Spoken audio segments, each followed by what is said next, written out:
stood at the edge of the water, the currents swirling like angry snakes. Our protagonist, HWA Mujin, declared that this was their next training program they were going to cross, no matter how dangerous it looked. One of the men looked absolutely terrified, telling Mujin that it was impossible. He said the current was too fast, and people were known to die trying to cross, even without carrying anything. The weight attached to his back, HWA Mujin ignored the fear and said he was going ahead. Another person decided to follow HWA Mujin, yelling that they were going too, but then they screamed as they jumped into the raging water. Someone else shouted that they were screwed, but they had to run. It was a do-or-die situation, and they were all in it together. Even a little boy didn't back down and jumped into the water. While swimming, Mujin says that if anyone fell they would die, so they should move their arms and legs non-stop. The little boy's face was contorted with effort as he kicked and paddled, trying to stay afloat. The water crashed around him, threatening to pull him under. The struggler pushed forward, his arms aching and his lungs burning. He could do it, he told himself, even something like this. But the current was too strong for the boy and he couldn't keep the pace. The training was certainly crazy, but to understand how they got here, we need to go back a few decades. The battlefield was a total mess, covered in the bodies of fallen warriors. This was the work of one man, the divine demon Jiangqin. He stood over the carnage he created, the last one standing. Even surrounded, he just kept fighting, cutting through anyone who got in his way. He was a force of nature and no one could stop him. But the leaders of the great sects were watching. They saw that even the divine demon was getting tired. They believed this was their one and only chance to take him down for good. He heard them, exhausted or not, his eyes burned with rage. He wasn't finished yet. The three masters didn't hesitate. They prepared themselves and charged forward together, ready to end it all. They met head-on, the air crackling with tension. It was a battle of wills as much as a battle of strength. The abbot's attack landed with incredible force. Jiangqin grunted in pain as he was thrown back, the ground exploding where he stood. But the abbot wasn't done. He cursed the divine demon as he gathered energy for another, even more powerful strike. He unleashed his final move, the heavenly Buddha palm strike. A massive wave of green energy shot straight for Jiangqin. But instead of being blown away, Jiangqin met the blast head-on. He used his sword to redirect the entire stream of energy. He didn't just stop it, he moved right through it. The abbot stared in disbelief, unable to understand what was happening. Before the abbot could react, Jiangqin was on him. He declared he would take him down first and brought his sword down with all his might. But as he held the abbot down, he screamed at the other two masters. He demanded to know what they were waiting for, telling them that now was the time to strike. Spurred into action, the other two masters finally moved. They unleashed their own powerful techniques at the same time. One used the Plum Blossom Flash Strike, and the other, the Thunder Rolling Strike. Two of the strongest techniques in the world were aimed at one man. With his focus entirely on the abbot, Jiangqin couldn't defend himself. The two attacks slammed into him from both sides. The force of the two strikes slammed into Jiangqin. He roared, blood flying from his mouth, his eyes glowing with pure rage. Seeing his chance, the abbot moved in. He gathered all his remaining energy for one final, decisive strike. He unleashed the blast, offering a final prayer for his enemy's soul, completely sure that this was the... But it wasn't over. As another master launched his own attack, a massive blade glowing with red energy appeared right above him. The man's face went pale with shock. He couldn't believe it was possible. Jiangqin moved like a flash of demonic light, turning their perfect ambush into his own attack. He wasn't just defending anymore, he was hunting. Meanwhile, on another part of the battlefield, two of the great masters were already down.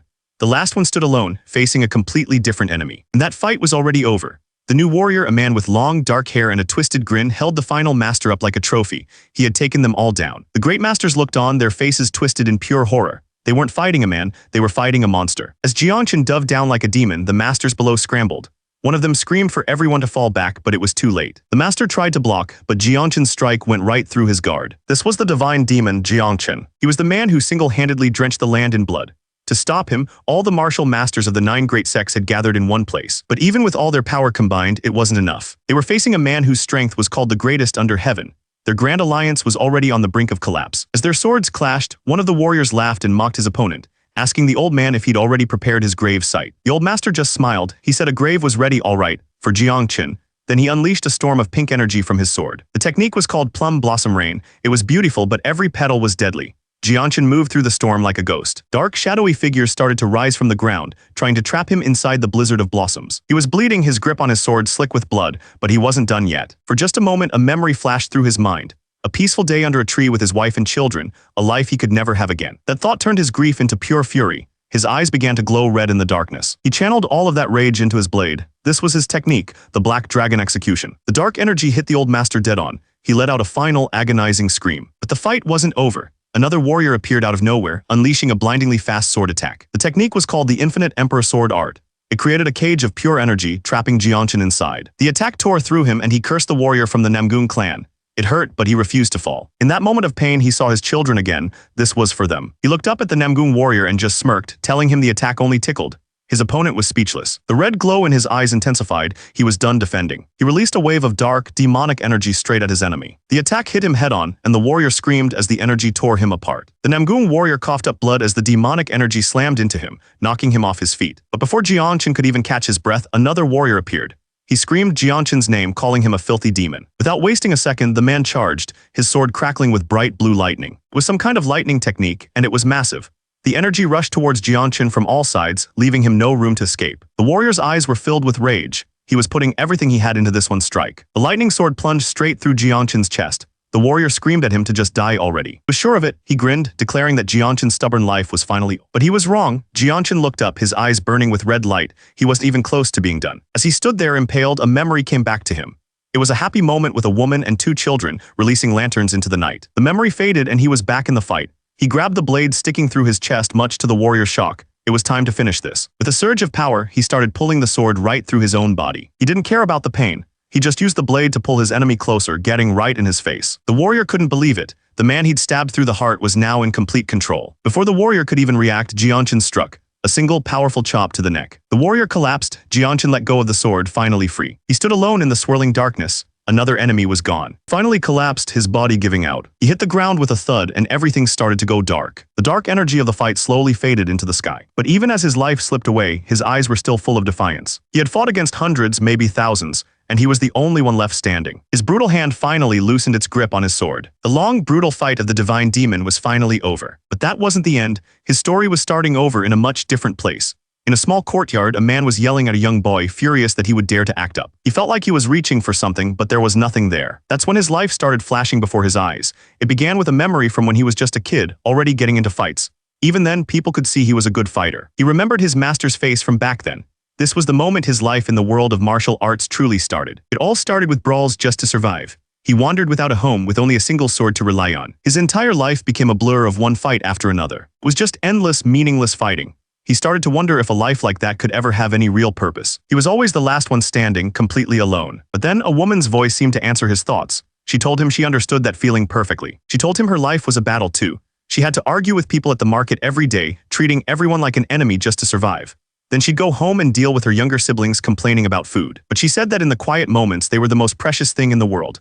After her parents were gone and she felt like giving up, they gave her a reason to live again. She looked at him with a kind smile and asked him to find a meaning for his own life too. Her words echoed in his mind as he remembered what happened to her. All he ever wanted was to live with them. For a man who only knew how to take lives, she had given him a reason to want one. So he raised his sword again, this time for vengeance. But his life went back to being aimless, just one fight after another. He was completely lost again. But he could never forget her smile. He just stood there thinking about the life he could have had. And the memory of it all was enough to make him cry. He finally understood the meaning he'd been looking for his whole life. It was right there in front of him all along. His sword had grown dull from countless battles, and his body was covered in wounds. And in that moment, he finally lowered his sword. Suddenly, a furious voice cut through his thoughts, demanding to know who would dare sell the clan's martial arts for few coins. His eyes snapped open. He saw a group of people standing before him, their expressions cold and demanding. His younger siblings watched, completely confused. They wondered what was happening, asking if this was some kind of hell. But his little brother shouted back at the intruders, telling them it wasn't. He declared that his older brother was still alive, so there was no way they would ever give the clan's martial arts to outsiders. His little sister joined in, shouting that the intruders weren't even direct blood relatives. She declared that their grandfather's martial arts would remain with the Flame HWA clan, period. HWA Mujin's eye flashed red. He was taking it all. He looked at the people threatening his family, wondering who the hell they were. The man leading the group realized this wasn't going to be easy. He sighed and said he had a proposal. But before he could say more, a hand shot out and grabbed his arm. It was HWA Mujin. The man wasn't surprised. He looked down and laid out his terms, a duel.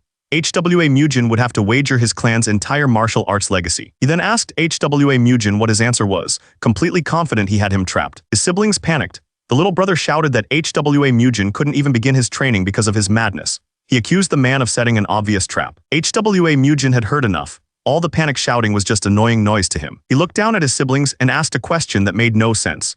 He wanted to know who the hell HWA Mujin was. With a terrifying look in his eyes, he made a declaration. He wasn't HWA Mujin. He was the divine demon Jiangshin. The man just stared back at him, completely unimpressed by the whole divine demon thing. This was Cheng Dobo, the second son of a powerful merchant group.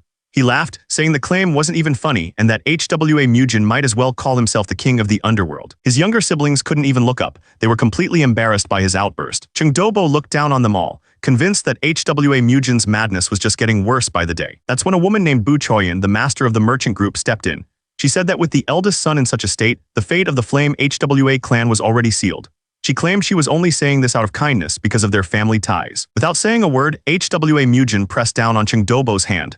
He was accepting the duel. With that, the deal was made. The duel would be held at the Byung Pavilion on the 5th day of the 2nd month. As they left, Chengdobo looked back with a smirk. He warned HWA Mujin not to even think about breaking their promise. With the intruders gone, HWA Mujin stood there with his younger siblings. He thought about the name he had just declared, Divine Demon Jiangqin. The heavy gate slammed shut, leaving them completely alone. His siblings turned to him, their faces filled with worry.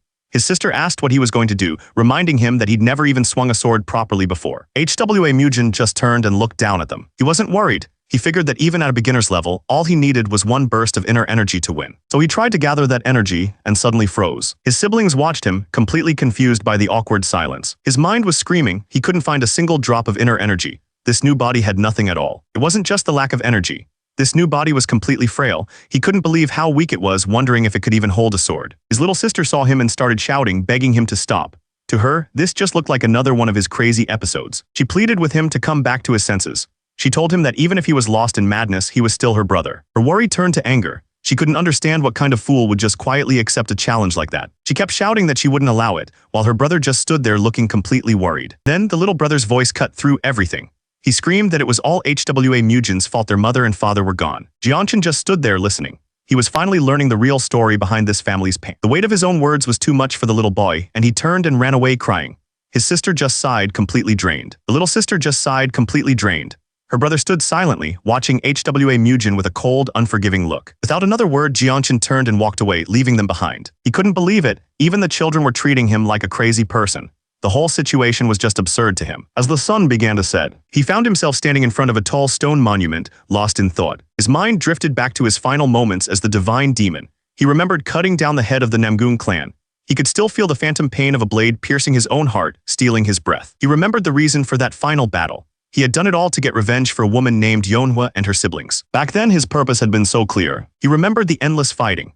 The battles always ended the same way, with him kneeling in the dirt surrounded by destruction. And he remembered the children he was trying to protect. They were the entire reason for his war. But now, he thought about his new siblings. The little girl had called him mad. He just couldn't understand any of it. His thoughts were cut short by someone running towards him. The man was frantic. He scolded HWA Mujin for leaving the house with such a weak body, telling him how worried he'd been. HWA Mujin just stared back, completely unfazed by the man's panic. The man bowed respectfully. His name was Ma-sok, a loyal servant of the Flame HWA clan. Ma-sok began to explain who the real HWA Mujin used to be. He described a young man who was incredibly talented and respected.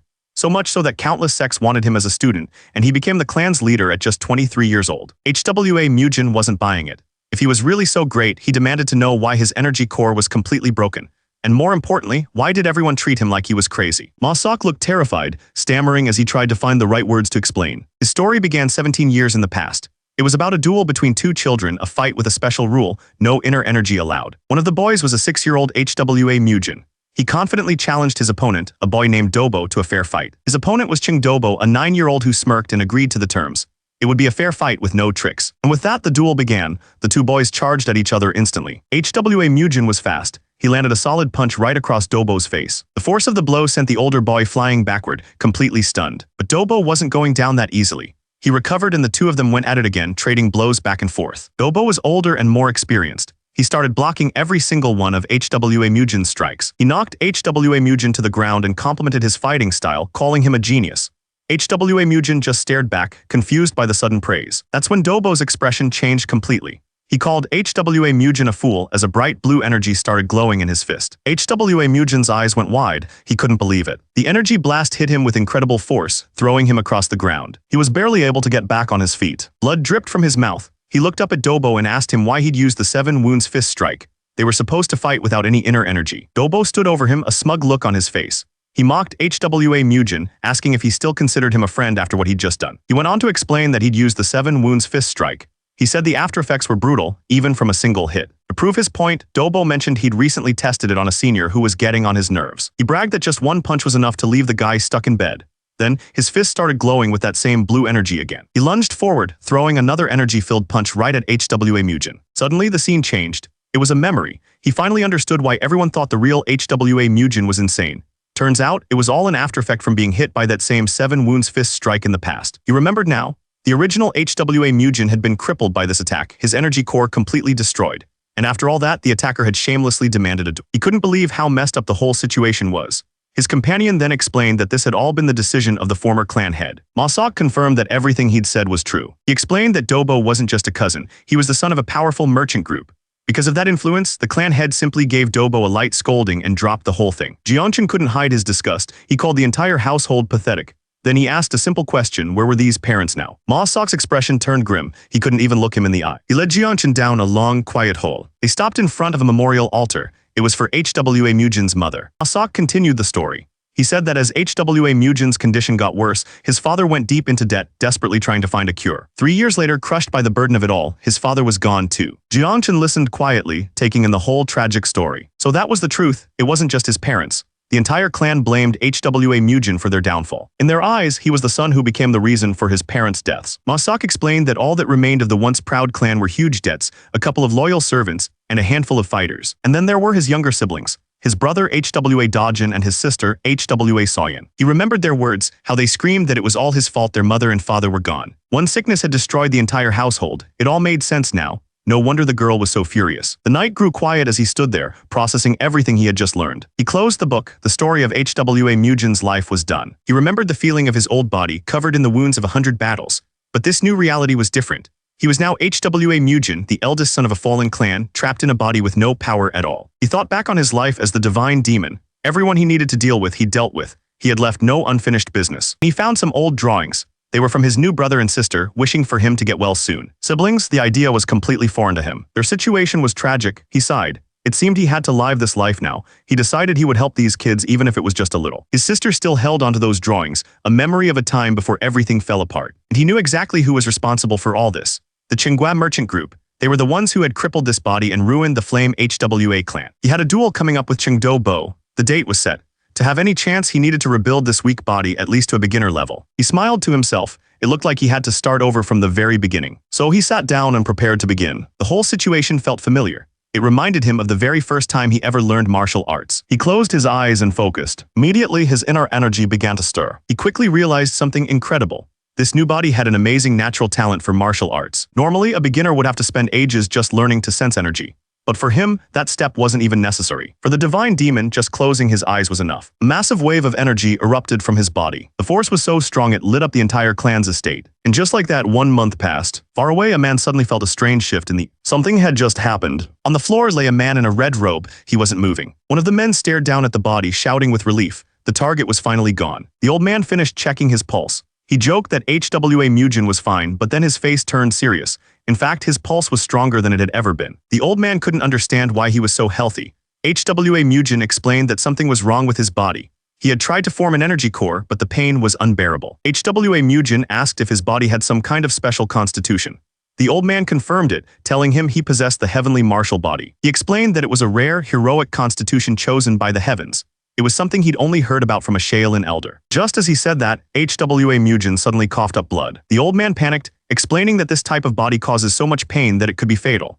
He yelled for HWA Mujin to pull himself together, wondering why he was cursed with this specific constitution. Lying there, HWA Mujin remembered the duel. It was just over a month away. With a body that was actively trying to destroy itself, he knew this was really bad. As he lay there, another clan member came over with his little brother. The man asked who the elders were that had just been there. His brother explained they were the clan's chief steward and another elder. As the chief steward Du Bixian walked away, he wondered why everyone looked so upset that the eldest son had collapsed. The other elder, Zhou Huanbong, warned that HWA Mujin's condition was getting worse. He said it was time for them to prepare for what was coming. But a voice inside him screamed back at them. He wasn't going to die. He called them fools for ever thinking he would. The rain fell hard that night. His younger siblings rushed to his side, calling out his name in panic. An attendant rushed over, asking if he was all right. HWA Mujin realized he'd been out for 3 whole days. At this rate, he knew he'd never even make it to the duel. He snapped at the man to be quiet. His head was pounding. Then he pointed at one of the clan members and ordered him to go get a few swords right away. The man looked panicked. He explained they were already struggling just to find food. There was no money for swords. He was right, their debt was huge, all because of the crazy interest rates they were being charged. HWA Mujin knew what he had to do. Before anything else, he had to fix their money problems. HWA Mujin suggested that since their debt was already huge, a little more wouldn't really hurt. The attendant couldn't believe what he was hearing. But HWA Mujin cut him off. ordering him to stop talking and write a letter to the two elders. With that settled, he told the man he was just going out for a walk. A short time later, inside the elder's room, one of the elders read the letter and was completely stressed out by what it said. He and the other elder discussed the situation, worried that another sect might try to make a move against them. But HWA Mujin wasn't waiting for anyone's approval. He had gone straight to the source of their problems, the lone sharks of the Bangho sect. He walked right up to the guard and told him to pass a message to his leader. He announced himself as HWA Mujin of the Flame HWA sect, and he was here for a meeting. The guard, Kang Noho, wasn't impressed. He told HWA Mujin that if he was here to gamble, he should cut the talk and get inside. But HWA Mujin didn't back down. He asked why he couldn't see the leader and demanded to be taken to his superior. The guard was furious at the disrespect. He just stared the guard down, taunting him. The guard clenched his jaw, his patience clearly gone. But instead of fighting, HWA Mujin did something strange. He flipped a coin high into the air. Everyone on the street stopped, their eyes fixed on the spinning gold. Suddenly, a hand shot out and snatched the coin from the air. A new voice asked HWA Mujin why he wanted to see their leader. This was Ma Yongbo, the vice leader of the Bangho sect. He looked HWA Mujin over, assuming he was just another customer. HWA Mujin looked at the vice leader and changed his mind. He said if that was the case, then there was no need to see the leader. The scene suddenly shifted to a dark, rainy night. This was a memory. A group of men were crossing a shaky bridge. One of them called out to their young master, warning him that he had a really bad feeling about this. But the young master, his face wrapped in bandages, just stared ahead. He dismissed the warning, asking why they would turn back after coming all this way. Someone started telling a story about the Bangho sect. A few days ago, they saw them fight a lone martial artist. In the blink of an eye, the man's chest was split wide open. The storyteller said the one responsible was a master of a very specific martial art. The other man was confused by the technique's long name. So the storyteller repeated it, the Blackhand Twin Killer Power Heavenly Martial Moon Slaying Arts. And then two chopsticks flew through the air, spinning with incredible speed. They moved just like the coin HWA Mujin had flipped only moments before. The memory continued. They were trapped in a dark place surrounded by coins.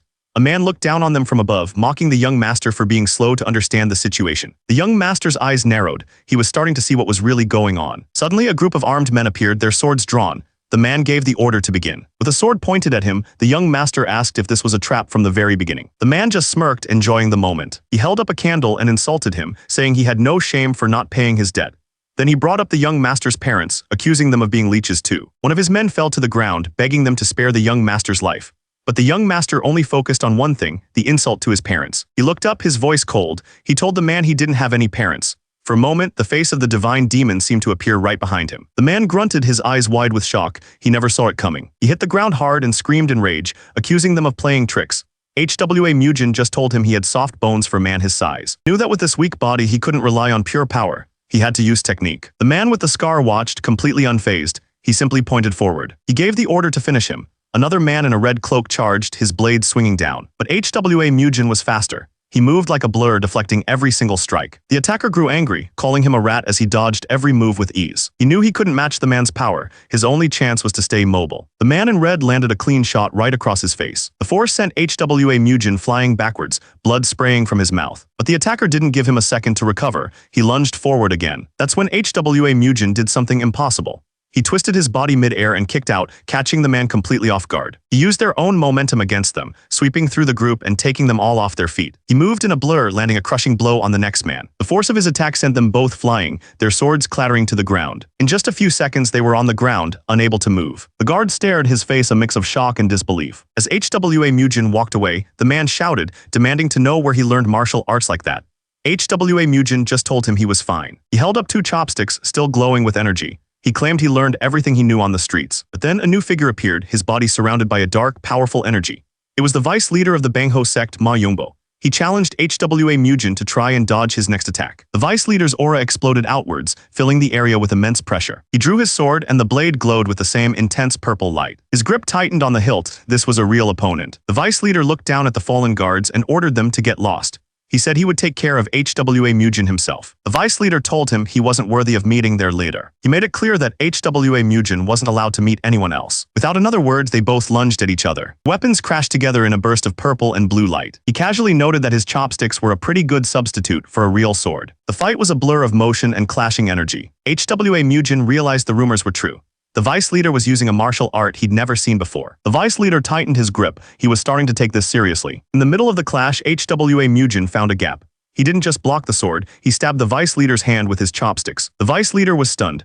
He couldn't believe someone had blocked his sword with chopsticks and actually found an opening to attack. He was furious. The vice leader started swinging his sword wildly, trying to overwhelm HWA Mujin. But HWA Mujin was way too fast. He dodged the clumsy attack without even trying. Then HWA Mujin held up his chopsticks. Glowing blue discs of pure energy started forming all around him. He pushed his hands forward, sending the blast of energy straight at the vice leader, who could only grunt in pain as it hit him. Attack cut deep. The vice leader couldn't understand how this kid had gotten so strong so fast. He remembered hearing about the HWA clan's debts, but he never imagined they had someone like this. HWA Mujin stood over him and mocked him for trying to take money from them with such terrible skills. The vice leader just grunted, clutching the chopsticks still stuck in his side. The vice leader decided he was done playing around. He lunged forward, swinging his sword with everything he had. He gripped his sword tightly, channeling all his energy into it. His blade erupted in a violent purple flame. He was using his strongest technique. He called out the name of his ultimate move, the Heavenly Martial Moon-Slaying Arts. A massive wave of dark energy shot down towards HWA Mujin. But HWA Mujin just watched it come, completely unfazed. At the last second, he stepped aside. The huge attack slammed into the ground, missing him completely. The vice leader couldn't believe his eyes. He thought there was no way anyone could dodge that. Before the vice leader could even process it, HWA Mujin was already throwing a punch. The punch landed right in the vice leader's stomach. A huge blast of energy erupted from the hit, sending the man flying backwards. The vice leader couldn't understand how this kid had so much hidden power. He glared up at HWA Mujin, completely beaten. Through gritted teeth, he cursed him and asked if he had any idea what he'd just started. HWA Mujin didn't care about the consequences. He just calmly told the man he was going to say it one more time. Standing over the defeated vice leader, surrounded by a dark red energy, he repeated his simple request. He just wanted to borrow some money. The fight was over, but for HWA Mujin, the feeling was just beginning. He hadn't felt this kind of joy in ages. It was a familiar feeling for his past self, the divine demon. Suddenly, a hand grabbed his wrist, trying to stop him. The man with him urgently warned him that this was a bad idea. But HWA Mujin just clicked his tongue, thinking what a waste it was. He turned his attention to the men from the merchant group. He told them to speak, demanding to know why they'd give his clan a loan when they hate losing money, especially a loan with nothing to back it up. He looked them right in the eye and said he could sense their bad intentions. The merchant nervously tried to play it off. He stammered that HWA Mujin must be confused, asking why they would ever have bad intentions. HWA Mujin's patience was gone. He calmly explained that if he had to shove 30 dice down the man's throat, he wouldn't be able to speak at all. The threat hung in the air, heavy and silent. The man finally broke. He confessed that his orders came directly from the Tsinghua merchant group. His story went back to a secret meeting in a dark room. One of the men at the table started to speak. The man leading the meeting was brutal. He told the others to forget about being proud warriors. He made it clear that the merchants wouldn't care if their limbs got chopped off, loyalty meant nothing to them. He finished with a final warning. If they failed, the entire place would be burned to the ground that very night. Even just remembering that threat made the merchant break out in a cold sweat. He continued explaining the plan. The Tsinghua merchant group told them to lend the HWA clan as much money as they needed, but with an impossibly high interest rate. The whole point of the loan was to force the HWA clan to fall. In exchange for making that happen, the conspirators would be paid a fortune. It wasn't just about the money. They were also promised all of the HWA clan's land. And so, the contract was passed on to the people who would carry out the dirty work. The deal was set in motion. The man in charge looked over the document. He reminded his men that they were the ones who cleaned up the messes of the powerful. His men were discussing the other powerful groups involved. They mentioned that a new sect had recently joined the Four Martial Heavens. Hearing this, the young master scoffed, thinking that the Four Martial Heavens were nothing but trouble. One of his men leaned in, confused. He asked how the young master could know anything about them when he'd never met them before. That night, under the cover of a storm, one of the men rushed to make a delivery. He arrived at a quiet room and set the heavy chest down. The money was ready. The man with the bandaged face opened the chest. A wide grin spread across his face. It was filled with gold coins. This was exactly what he needed. He told his companion it was time to go. The other man stammered, nervously asking if they were really just borrowing the money. The man in the straw hat cut him off, ordering him to be quiet and just take it. They headed out into the stormy night, making their way to another building. A group of men in orange cloaks met them outside. The bandaged man told them to write down the loan on their books. He promised he would come back and pay the debt. But first, he had to settle things with the Tsinghua merchant group. Then he added something else. He noted that it looked like they were taking a lot of money from poor peasants. He clenched his fist and gave them a serious warning. If they crossed the line, he would make them regret it. He let out a long sigh. With that business handled, he could finally move on. He walked back to the HWA clan headquarters, his mind already on the next fight. Just as he arrived, one of the clan elders came rushing out, shouting his name. The man's eyes widened when he saw the blood on HWA Mujin's clothes. HWA Mujin just told him not to worry, explaining that it wasn't his. The elder demanded to know if he'd gotten into a fight with the Bangho sect. HWA Mujin calmly replied that he'd just borrowed some money since he heard the clan was in need. He explained that they needed to feed their martial artists properly. He couldn't have everyone just running away. His companion set down the chest full of gold. HWA Mujin added that he made sure they wrote it down as a proper loan. With that, he turned and walked away into the night, leaving the men to stare at the gold.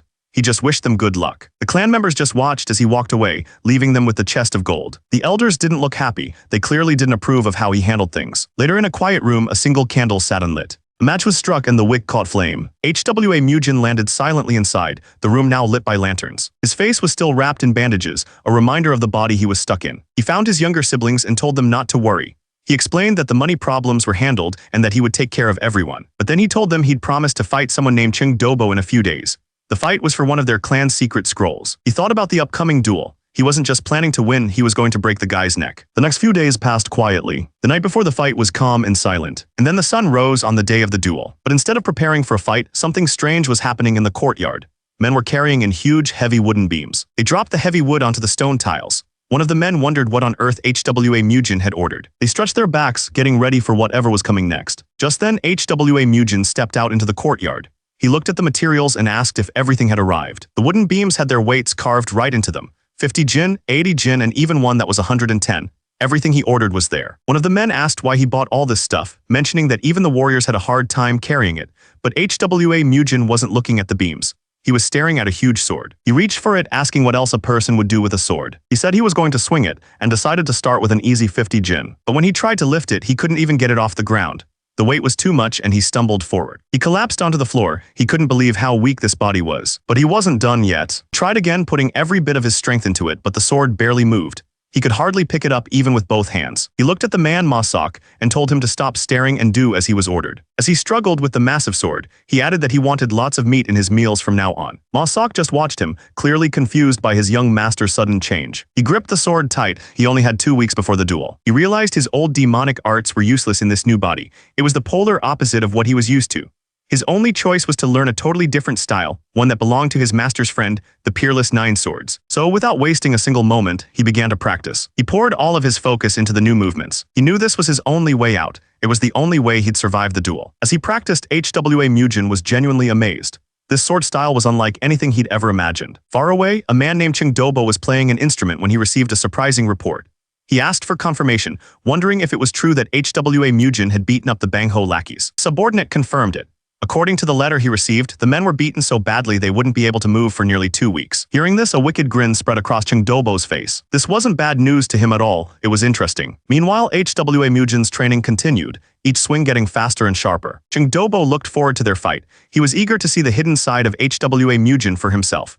Behind him, a blindfolded swordsman stood waiting. The forms of the peerless Nine Swords were complex and demanding. HWA Mujin practiced them over and over, pushing his body through each movement. He poured every bit of his energy into each swing. The force of his movements was so intense, the ground cracked beneath his feet. He stared at his reflection, covered in bandages.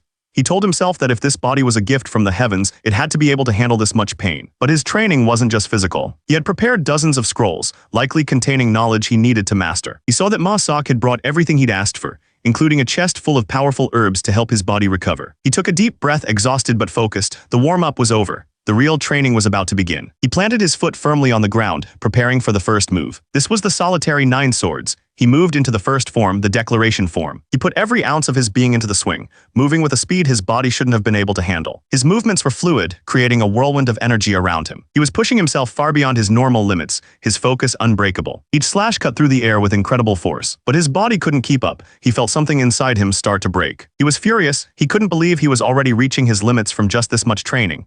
But he wasn't going to stop. He kicked a small ball into the air, using it as a target. Then he unleashed a storm of slashes, moving faster than the eye could follow. The air filled with a web of light as he practiced the forms over and over. Far away, Cheng Dobo seemed to sense the power his rival was unleashing. Back in the training hall, HWA Mujin's blade found its mark every single time. But the training was taking a serious toll on his body. Still, he pushed himself, gathering all his strength for one final move. But it was too much. He collapsed, crying out as a sharp pain shot through his back. He slammed his fist into the ground, furious with his own weakness. But he didn't stay down. He got up and faced a machine that fired dozens of bamboo poles right at him. With a single clean swing, he cut through every single one of them. He was mastering the breaking form. Its purpose was simple. No other martial art could stand before its edge. It was a natural counter, designed to defeat any complicated technique thrown his way. He moved on to sparring. His opponent couldn't believe it. Not a single one of their attacks could land. The attacker slammed their staff down in frustration. But HWA Mujin was always one step ahead. Then came the next test. Massive wooden logs dropped from the ceiling. He stood blindfolded, sword at the ready.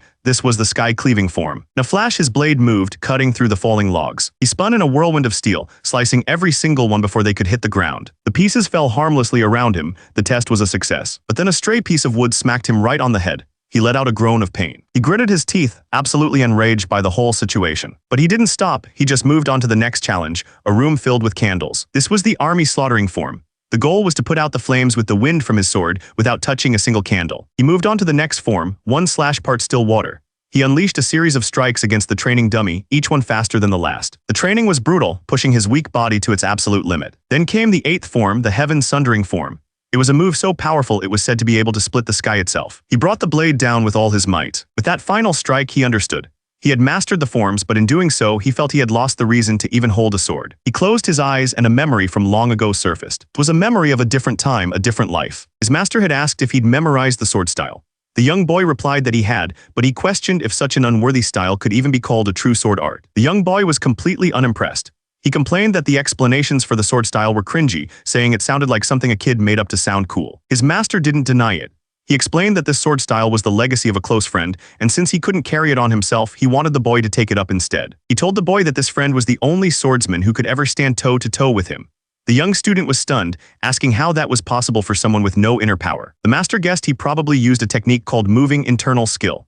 He also said his friend insisted it be passed to an outsider, because those in his own sect couldn't learn it properly. The boy just laughed, questioning why anyone would use a trash tier method like that. Finally losing his patience, the master told him to shut up and just accept it.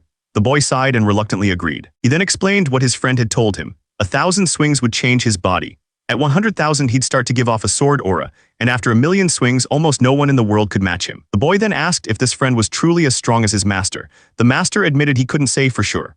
But he knew that if they ever fought to the end, one of them would definitely not survive. The boy looked up at the night sky. For the first time, he was actually curious about what kind of man his master's friend had been. Back in the present, HWA Mujin's body finally gave out. He collapsed in the middle of his training. His attendant rushed over, worried that he wasn't getting up. Annoyed, HWA Mujin warned him that if he hit him one more time, he'd deal with him. Later, while eating, he was frustrated with himself. He couldn't believe he fainted after just one sword form, not even reaching 1,000 swings for the day. He still had a long road ahead. He looked down at the plate of meat and rice. This was the fuel he needed. The attendant reminded him that this was the meat he had asked for yesterday. HWA Mujin told him to make it beef starting tomorrow, explaining that it builds muscle better. The attendant was stunned. He said if money was an issue, they could borrow it. He made it clear that until he fought Chengdobo, he would be eating 3 meat meals every single day. The attendant watched him completely baffled. He finally asked the young master when he had started learning martial arts. HWA Mujin just looked back and asked why he thought it was weird. The attendant explained that just a short while ago, HWA Mujin was a guy who couldn't even function like a normal person. Now he was practicing a sword style so powerful it looked like something out of a legend. The intense training was pushing his weak body to its absolute limit, causing it to tremble uncontrollably. HWA Mujin considered just telling him the truth, that he wasn't the real HWA Mujin at all, but the divine demon himself. He pushed the ridiculous thought away. His expression turned serious as he admitted there was only one thing he was truly worried about. He was afraid that as he became stronger, the original HWA Mujin's memories and personality would just fade away and disappear without a word. But the attendant completely misunderstood. He grabbed his collar in a panic, asking if HWA Mujin was planning on abandoning the clan. HWA Mujin gently placed a hand on the attendant's shoulder to calm him down. He told him he would never abandon the clan. In fact, he promised to make it the strongest martial family in Sichuan. Besides, he didn't really have anything else to do. The sun was rising, casting a light on his new goal. The attendant thought the idea was ridiculous, so HWA Mujin flicked him right on the forehead. A huge bump instantly appeared, and the attendant just stood there completely stunned. HWA Mujin, now sitting with his tea, told him to get out if he was done talking. The attendant quickly agreed and started to leave. He watched him go, his face still wrapped in bandages. But inside, the divine demon was thinking, becoming the strongest in Sichuan, that was a goal he could get behind. It would be enough for the original HWA Mujin too. He sat quietly, pouring himself some tea. Meanwhile, miles away, an attendant was giving a report. He announced that the duel between Chengdobo and young master HWA was just 10 days away. Back at the HWA clan estate, one of the elders was talking with someone, his face full of worry. He was convinced Chengdobo would try to end HWA Mujin's life during the duel, just to get his hands on the Yom Emperor's inheritance. He spoke with absolute certainty, his voice firm. The person he was speaking to seemed to doubt him, but the elder just told him to think carefully about what was at stake. He looked towards HWA Mujin's younger siblings. He explained that they couldn't afford to let the last 2 heirs of the family be harmed. Later that night, HWA Mujin stood in the pouring rain, his greatsword planted firmly in the ground before him. He had finally gotten strong enough to swing the heavy Glin iron sword with one hand. But all that power meant nothing if his technique was still this unstable. And he was running out of time. The martial arts competition was only a week away. Just then, a small voice called out his name. It was his younger brother, peeking from the door. His little sister was there too. He turned and asked what they were doing out here so late. He told them it was dangerous and that they should go play somewhere else. But she didn't move. Instead, she asked if he was pushing himself this hard because of what she'd said to him before. A memory flashed in his mind of her screaming that it was his fault their parents were gone. HWA Mujin was completely caught off guard. He hadn't expected her to be worried about him. He looked at his younger siblings. Seeing them always reminded him of other kids from long ago. He reached out and gently rested his hands on their heads. His little brother suddenly tried to copy his fighting stance. But his sister pointed out that it wasn't quite right. HWA Mujin stretched his arm out more. HWA Mujin watched them, a small smile on his face. He realized the boy was trying to imitate him. The two kids kept arguing about whose stance was better. Seeing them play like this reminded him of his own training with his master. Down below, his brother was trying to show his sister the proper way to stand. He remembered his master's words perfectly. He was taught to breathe out when swinging the sword, hold his breath, and then breathe in slowly when returning to his stance. That's when it hit him. It was the breathing method of the pupil. Somehow, in all his training, he had completely forgotten his master's most important words. He tightened his grip on the sword. He looked at his siblings and told them not to worry about a thing. He promised them he would definitely win. That he gently waved for them to go back inside. The two kids just stared a little surprised. The door slid shut, leaving them alone in the quiet hallway. His sister asked if he thought everything would really be okay. He tried to sound sure, but they were both worried. Later that night, a heavy rain began to fall. But HWA Mujin was still out there training through the storm. His focus was absolute. He remembered his master's lesson, first hold your breath. Then as he returned to his starting position, he was supposed to breathe in. It was all coming back to him now. He poured every last bit of his internal energy into a single explosive swing. The training logs exploded into pieces. He had done it. It was a success. But the power came at a cost. His body was trembling, pushed to its absolute limit. That's when he remembered a lesson from long ago. He recalled the steps, the movements he had practiced over and over. The technique he was using, called pupil, was considered a lower-class martial art. Compared to other methods, no one expected it to lead to any real power. He remembered practicing day and night, even in the pouring rain. But there was a secret to awakening its true power. Something important that everyone else had missed. The secret wasn't in the swing itself. It was all about a stable breathing method. He focused his mind, took a single, steadying breath, and unleashed a powerful strike. Before, every swing was a struggle. But now, by matching his breathing to the sword technique, his body started to stabilize. The movements became smooth and powerful. He kept practicing over and over, feeling the energy build inside him. He trained for hours, repeating the technique again and again. Slowly, the internal energy that had been scattered for years began to gather and grow stronger. After the intense training, it was time to eat. A servant turned around, surprised to see the attendant standing there. The attendant was talking about HWA Mujin. He said the young master had become a completely different person. At first, he was so weak he kept collapsing, but now he didn't even seem tired. The training was clearly working. The servant looked pleased, but HWA Mujin was on the floor, screaming dramatically about how he was going to die. The attendant just stood there, watching the whole thing. Elsewhere, an elder was rubbing his head, looking stressed. He couldn't understand how someone could recover so quickly, even with the best treatment. He told a younger man to report any problems directly to him. The attendant quickly agreed and rushed off. The elder watched him go, his face full of worry. But as soon as the attendant was out of sight, his expression changed completely. He had a nasty grin on his face, like he was planning something terrible. He found HWA Mujin in a room filled with broken bamboo sticks. HWA Mujin stood with his back to the door, holding his huge sword. HWA Mujin looked around at the mess and commented that the room was too narrow. The attendant was completely confused by his statement. He was covered in bandages and sweat, clearly pushed to his limit. With a confident grin, he declared that from now on, he would use the main training ground. It was a bright, clear day at the main training ground, but the mood there was anything but peaceful. A couple of warriors were standing around and they did not look happy. HWA Mujin didn't seem to care. He walked straight onto the field with his attendant, announcing that they had guests. One of the men approached the warriors and told them that the young master was taking over the training ground. Their faces twisted in anger. That's when HWA Mujin planted his huge sword right into the dirt. He told them he needed a lot of room to train, so he'd be borrowing the field for a while. He suggested they go use the other one nearby. One of the warriors exploded with anger. He yelled that just swinging a sword doesn't make someone a martial artist, especially one who's never even seen a real fight. HWA Mujin saw the challenging looks in their eyes, but he didn't seem bothered. The other warrior, though, was clearly getting more and more angry. Just then, a man with a commanding presence stepped forward. It was Chialboin, the commander of the Yomhwa clan's death squad. He ordered everyone to step back, announcing that HWA Mujin was about to begin his training. The warriors slowly backed away, but their eyes were still fixed on HWA Mujin. Chialboin walked right up to HWA Mujin. He looked him up and down and insulted him, calling him a talentless fool. HWA Mujin didn't flinch. He looked the commander dead in the eye and told him if he had a problem, he should say it to his face.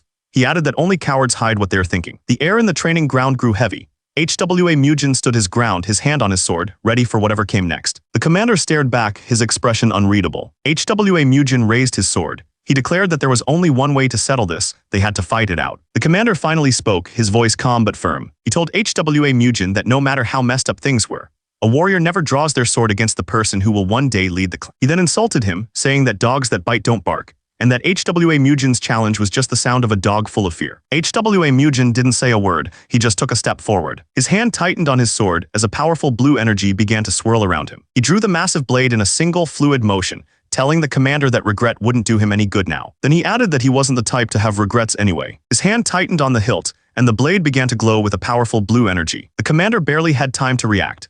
HWA Mujin swung his massive sword with incredible speed, and the other warriors couldn't believe what they were seeing. But HWA Mujin just grinned. He looked like he was having the time of his life. His sword crashed down, shattering the ground. The commander's blade was sent flying, landing point first in the dirt. Without pausing for a second, HWA Mujin launched himself into the air, aiming a kick right at the commander. He grabbed the commander by the head, stopping him dead in his tracks. One of the other warriors screamed, unable to accept what had just happened. But HWA Mujin wasn't done. He swung his sword again, unleashing a wave of pure energy.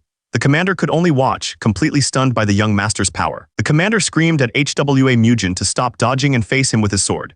It was clear he was just playing with them, tossing the other warriors around like they were nothing. HWA Mujin looked down for a second, a small smile on his face. He agreed with him. It was time to stop playing. He lifted the massive sword over his shoulder, getting ready to use it for real. The commander tried to defend himself, but the attack was just a blur of steel. HWA Mujin's grip was firm and steady. The commander could only stare in disbelief.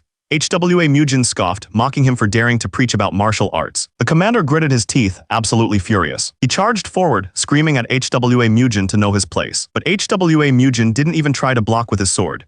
He just focused his energy, his eyes glowing with power. As the commander swung his blade, HWA Mujin met the attack with nothing but his bare fist. The commander froze. He couldn't believe it. HWA Mujin's technique was somehow shaking his own internal energy. HWA Mujin looked him dead in the eye and calmly told him that everything he'd said was true. Before the commander could even process the insult, a fist slammed into his face. It was a single perfect punch, thrown without any hesitation. HWA Mujin stood there, his arm still extended from the blow. The commander hit the ground hard. He stared up, completely stunned, unable to understand how this was possible. He realized the weak boy he knew was gone. HWA Mujin's entire presence had changed. In that moment, the commander finally saw it. He wasn't looking at some weak kid anymore. He was looking into the eyes of a true warrior, burning with determination. The force of the blow sent him flying backwards, crashing into the dirt. The other warriors stared, their minds completely blown. They couldn't believe it. The young master had actually won. The commander's men rushed to his side, yelling out to see if he was all right. Ignoring the chaos, HWA Mujin walked to the center of the field and planted his massive sword into the ground. He stood there with his hand on his hip and asked if anyone else had any complaints. One of the warriors couldn't take it. He yelled out, calling him a coward.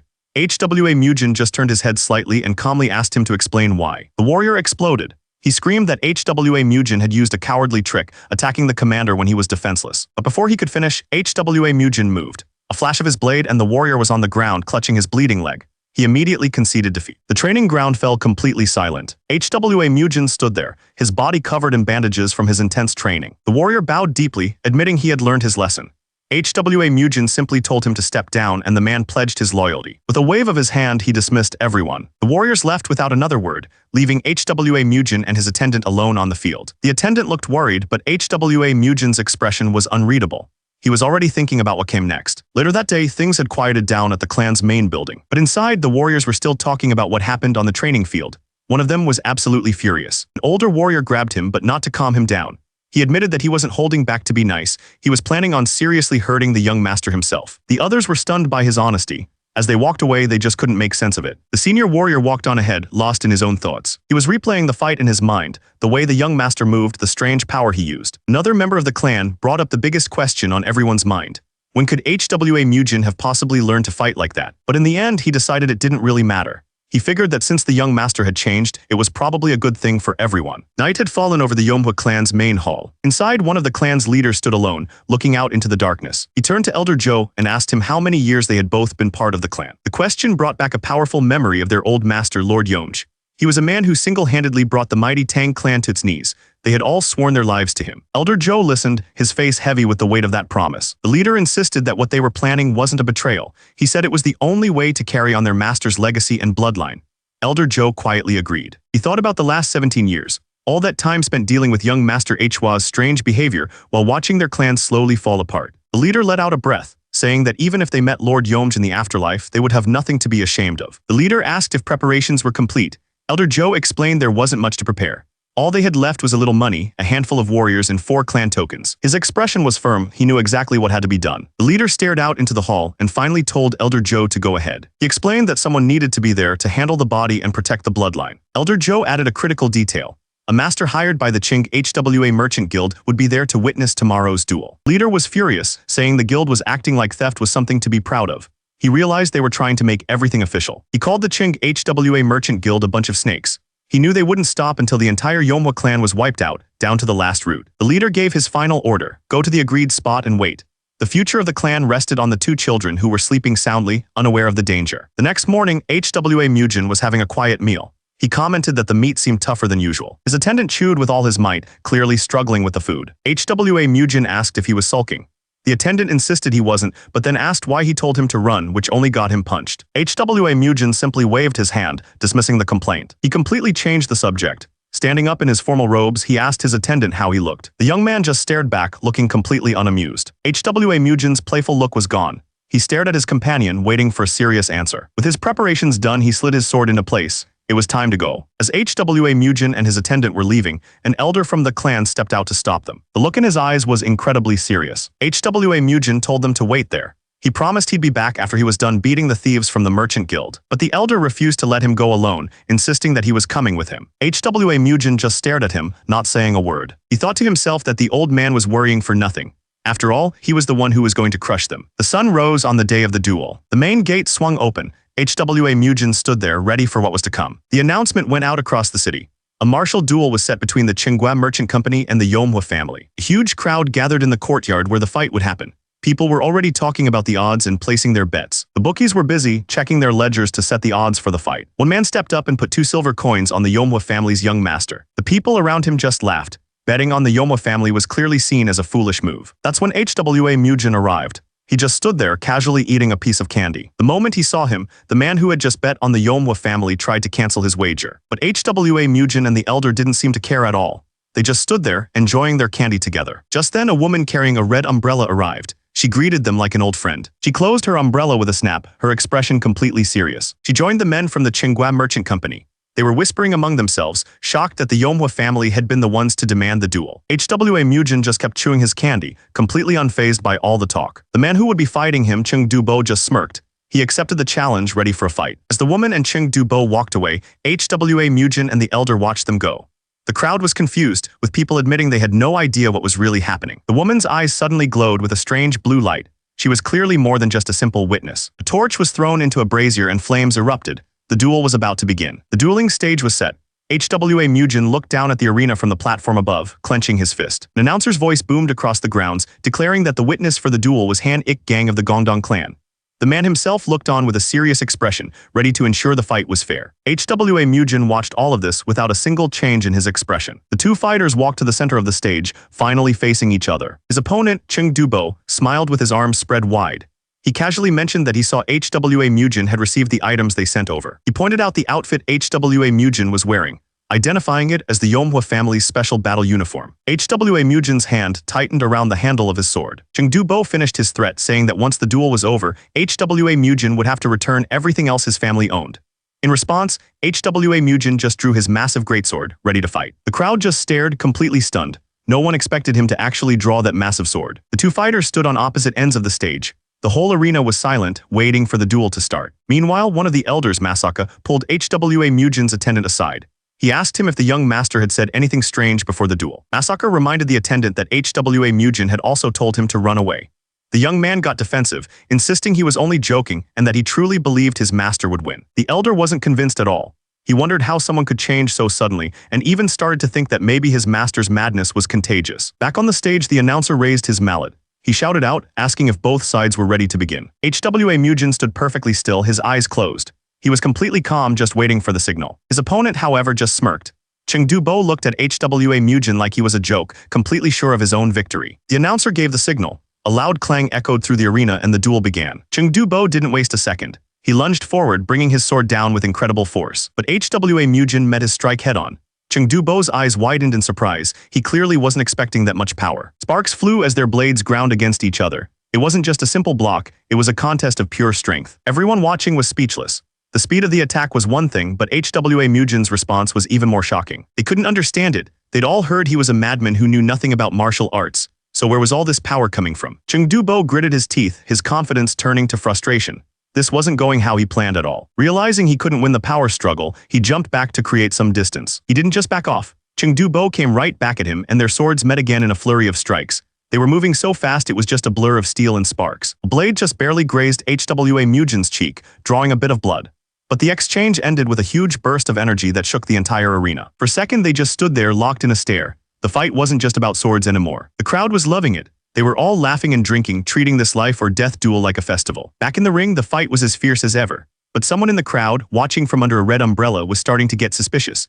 They were surprised HWA Mujin was holding on this well. The thing is, they realized HWA Mujin's martial arts were nothing special. Compared to all the training Chengdu Bo had, his moves were simple. It just didn't make any sense. But Chengdu Bo wasn't thinking about any of that. He just kept pressing his attack, swinging his sword with everything he had. And then in a flash, HWA Mujin caught him. He grabbed Chengdu Bo right by the throat. With a powerful twist, HWA Mujin slammed Chengdu Bo straight into the ground. He didn't give him a second to recover, raising his huge sword for another attack. The sword came crashing down, and the impact was deafening. Chengdu Bo managed to get his blade up just in time, but the force behind the blow was immense. HWA Mujin put every bit of his strength into that one push. Chengdu Bo glared back, absolutely furious. He threatened that this time he'd leave HWA Mujin crippled. But HWA Mujin wasn't just trying to win. He knew that truly crushing someone's will was a different thing entirely. In that moment, his eyes began to glow a deep red. This was about to get serious. Their swords met in a flash of red and blue light.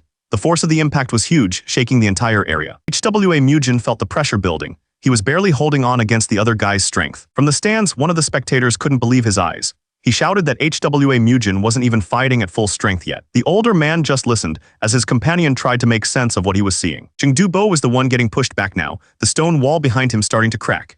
He realized their power levels felt about the same, and he had clearly underestimated how much HWA Mujin had grown. HWA Mujin wiped the sweat from his face. This body was still weak, but that didn't matter. He remembered his past life. It didn't matter if his opponent was stronger or weaker than him. He always finished the job. And this fight would be no different. He was going to end it. HWA Mujin's resolve hardened. He knew this wasn't just about winning anymore. He had to finish this. They rushed at each other, a blur of red and blue energy, each one aiming for the final blow. Far away from the fight, a journey was underway. Someone was walking with purpose. The fight was over. One man lay on the ground, completely exhausted, while the other stood by the cart. A man with a horse-drawn cart finally reached his destination, letting out a sigh of relief. He thought about the two children he'd brought with him. Thankfully, they had slept through the entire trip, which made things much easier. As the sun began to set, a serious conversation was about to begin. The older man asked the cart driver if he was really staying behind. He explained that someone had to remain to gather the remains of their relative. With a heavy look, the chief steward declared that he would personally oversee young Master Hwa's final journey. The other man told the chief steward to go on ahead. They would meet later at the promised location. As he watched the other man leave, the chief steward let out a heavy sigh. He wasn't sure if they were doing the right thing. Meanwhile, the duel was still raging. HWA Mujin and Chengdu Bo met in midair, their blades crashing together. The fight was a blur of steel. The crowd realized Chengdu Bo was fighting at the level of a sword demon, which was unheard of for someone his age. Their next clash sent a massive shockwave of energy blasting through the arena. The people watching could barely keep up. They were sweating, completely floored by the power on display. From the stands, the two fighters looked like forces of nature, clashing in the center of a silent, watching crowd. Chengdu Bo was giving it everything he had, gritting his teeth as he pushed past his limits. Chengdu Bo let out a furious scream, putting every last bit of his energy into one final, downward strike. The crowd panicked, screaming for young Master HWA to dodge. They were sure this was the end. But HWA Mujin didn't move back. He took one single, deliberate step forward. He met the attack head-on. Their blades crashed together in a huge explosion of sparks. The crowd was in total shock. They couldn't believe he'd actually blocked it. Chengdu Bo grunted, pushing with all his might, but it was no use. His attack had been completely stopped. Then HWA Mujin started to push back. The ground beneath them cracked under the incredible pressure. A small, confident smile appeared on his face. The fight had just turned. He pushed with all his might, a confident grin on his face. Chengdu Bo was completely outmatched. Forced backwards, Chengdu Bo realized he had one last chance. He began to gather all the energy he had left for a final, desperate attack. From the stands, the crowd watched nervously. They could see Cheng was putting everything he had into this last move. Everyone knew this was it. This had to be his final strike. But HWA Mujin just watched, unimpressed. He taunted Cheng, telling him he was too slow. Then HWA Mujin unleashed his own technique, the Peerless Nine Swords second form, Weapon Destruction. Their blades met in a blinding flash of light. Cheng's eyes went wide. He couldn't believe it. He was completely helpless against HWA Mujin's power. HWA Mujin's sword slammed down with incredible force. Cheng's blade couldn't take it and began to shatter. Cheng was furious. He couldn't believe he was losing to someone he thought was just an energy-less nobody. In an instant, his sword completely broke apart. All that was left was the hilt. He was completely defenseless. But HWA Mujin wasn't finished. He immediately swung again, pressing his advantage. The blade cut deep. Ching could only look on in shock as he began to fall backward. He didn't give him a second to recover, following up with a brutal kick straight to the chest. And with one last massive strike, he slammed Ching into the ground, ending the fight for good. The final blow was devastating. Ching's clothes were torn to shreds as he slammed into the ground, completely defeated. From the crowd, a woman screamed his name, her face twisted in disbelief and rage. The rest of the crowd was just as stunned. They could only stare, unable to believe what they'd just seen. HWA Mujin stood over his fallen opponent. Someone in the crowd finally whispered what everyone was thinking, asking if he had really won. But this wasn't just about winning. He reached down and grabbed Ching's arm. Then he took the man's arm. He declared it was payment for a grudge he'd held for 17 years. The woman from before was horrified. She stammered, unable to comprehend what he'd just said. HWA Mujin just stood there calmly. He mocked them, saying that a powerful group like the Qinghua Merchant Guild could probably find a way to reattach the arm. Then he kicked the lost arm away like it was nothing more than a piece of trash. As Ching lay on the ground in agony, a man in a green coat calmly walked toward the arena. The woman tried to run to Ching's side, but HWA Mujin blocked her path. He turned to face the man, his brutal sword still ready. The man told him the match was already over.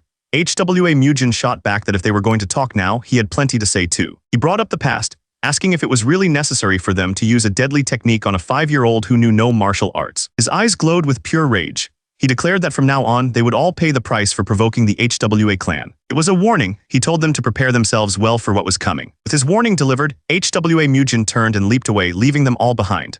The woman just sat there on the ground, defeated. Her hand tightened, her knuckles turning white. She screamed his name, vowing that she would never, ever forget what happened here today. The crowd was in an uproar, completely stunned by what they had just witnessed. Then their shock turned into cheers. They had never seen a fight like that before. People couldn't stop talking about it. He had crushed a disciple from a powerful sect in just a few moves, using a sword style no one had ever seen. As HWA Mujin walked away from the arena, his allies hurried to catch up with him, calling his name. He just looked at the older man and told him it was time to head back. After a moment of surprise, the man quickly agreed. As they walked, the chief steward couldn't help but stare. He wondered to himself if the young master's back had always looked so strong and reliable. Suddenly, HWA Mujin called out to him, and the chief steward flinched. HWA Mujin brought up that thing, and the steward's heart dropped. He panicked, wondering if his young master had already figured out their plan to run away. But HWA Mujin just smiled, clarifying that he was talking about the gold he had entrusted to him. As he walked past, he casually mentioned that with money being tight, he might have to stop by the bank soon. Then HWA Mujin stopped and said he had one more thing to add. He told the steward that he didn't really care if people chose to leave the clan, but there was a condition. If anyone ever tried to separate him from his younger siblings, they would have to be ready to put their lives on the line. Meanwhile, somewhere else the sun was setting. Turns out, HWA Mujin's younger siblings were furious with a large warrior. The little sister, sitting on his shoulder, yelled that it was her brother's duel day and she couldn't forgive him. The man nervously tried to explain, saying he just needed to read the message he'd received. But she wasn't interested in excuses. She just grabbed a handful of his hair and gave it a good yank. Since they were already talking about money, HWA Mujin brought up another idea. He said it was time for debt party. The chief steward had no idea what he meant. HWA Mujin explained he was talking about the Bangho sect. He figured it was finally time to deal with them. HWA Mujin told the chief to rest, saying he'd handle everything himself. But the old man was still worried. He knew his young master was completely different now, but this was a huge risk. HWA Mujin told him he worried too much. The chief pleaded with him to at least stay away from the Sozal sect, no matter what. HWA Mujin just waved him off, saying he got it. But it was clear he wasn't really listening. The chief could only watch as the doors closed, his advice completely ignored. Outside, Ma Sok couldn't believe it. He asked if the young master was really heading straight for the Bangho sect. HWA Mujin confirmed it, saying it was best to deal with trouble right away. He then turned to Ma Sok with a smirk. He told him that from now on he needed to stay close. And just like that, they arrived. This was the headquarters of the Bangho sect, a group known for their shady money-lending business. The man in the large hat greeted HWA Mujin nervously. He never thought he'd see him again in this lifetime. HWA Mujin announced that he had come to pay back his debts. Ma Sok remembered exactly who he was dealing with, the man who had turned the son of a powerful merchant into a cripple. HWA Mujin looked around and sarcastically commented on how quiet the place was. He asked if their business had gone under. Ma Sok explained that it wasn't what it looked like. Turns out, most of the local gamblers had gone to watch the young master's duel. HWA Mujin immediately understood. He turned and asked if they had held betting pools on his match. The man was stunned that he'd figured it out so quickly. He walked right past them, saying he was sure the odds were high on his side. He knew they must have made a tidy sum from it. Sweating, Ma Sok had no choice but to admit that he was right. HWA Mujin's tone turned cold. He pointed out that they had made good money because of him, and he wanted to know if they were just going to stay silent. Ma Sok cursed under his breath, realizing he was being squeezed for money again, but he quickly told HWA Mujin they were planning to show their gratitude. HWA Mujin said that was exactly what he wanted to hear. Ma Sok just stood there, completely silent. Ma Sok couldn't believe it. This wasn't the same young master he knew. The air around him was cold, filled with a killing intent even stronger than a seasoned martial master's. HWA Mujin cut straight to the point. He asked where the boss was. Slammed his hand down on the table, making it clear he didn't like repeating himself. A moment later, a man appeared. He was Ki Wundial, the leader of the Bangho sect. The sect leader looked HWA Mujin up and down. He said his men had told him about the visitor, and he mocked him for making things difficult. Then he pointed to the man standing behind HWA Mujin, dismissing him as just some lackey. Suddenly, another man appeared out of nowhere, surrounded by a strange energy. He was the Death Black Crow of the Sozal sect. He sneered at HWA Mujin, asking if he was the one trying to take his money. HWA Mujin wasn't fazed. He recognized the man as a member of the Sozal sect. Instead of looking worried, a small confident smile spread across his face. The Death Black Crow didn't wait. He leaped into the air, challenging HWA Mujin to try and stop him. The sect leader started to sweat. He clearly hadn't expected things to get this serious. HWA Mujin didn't even move from his spot.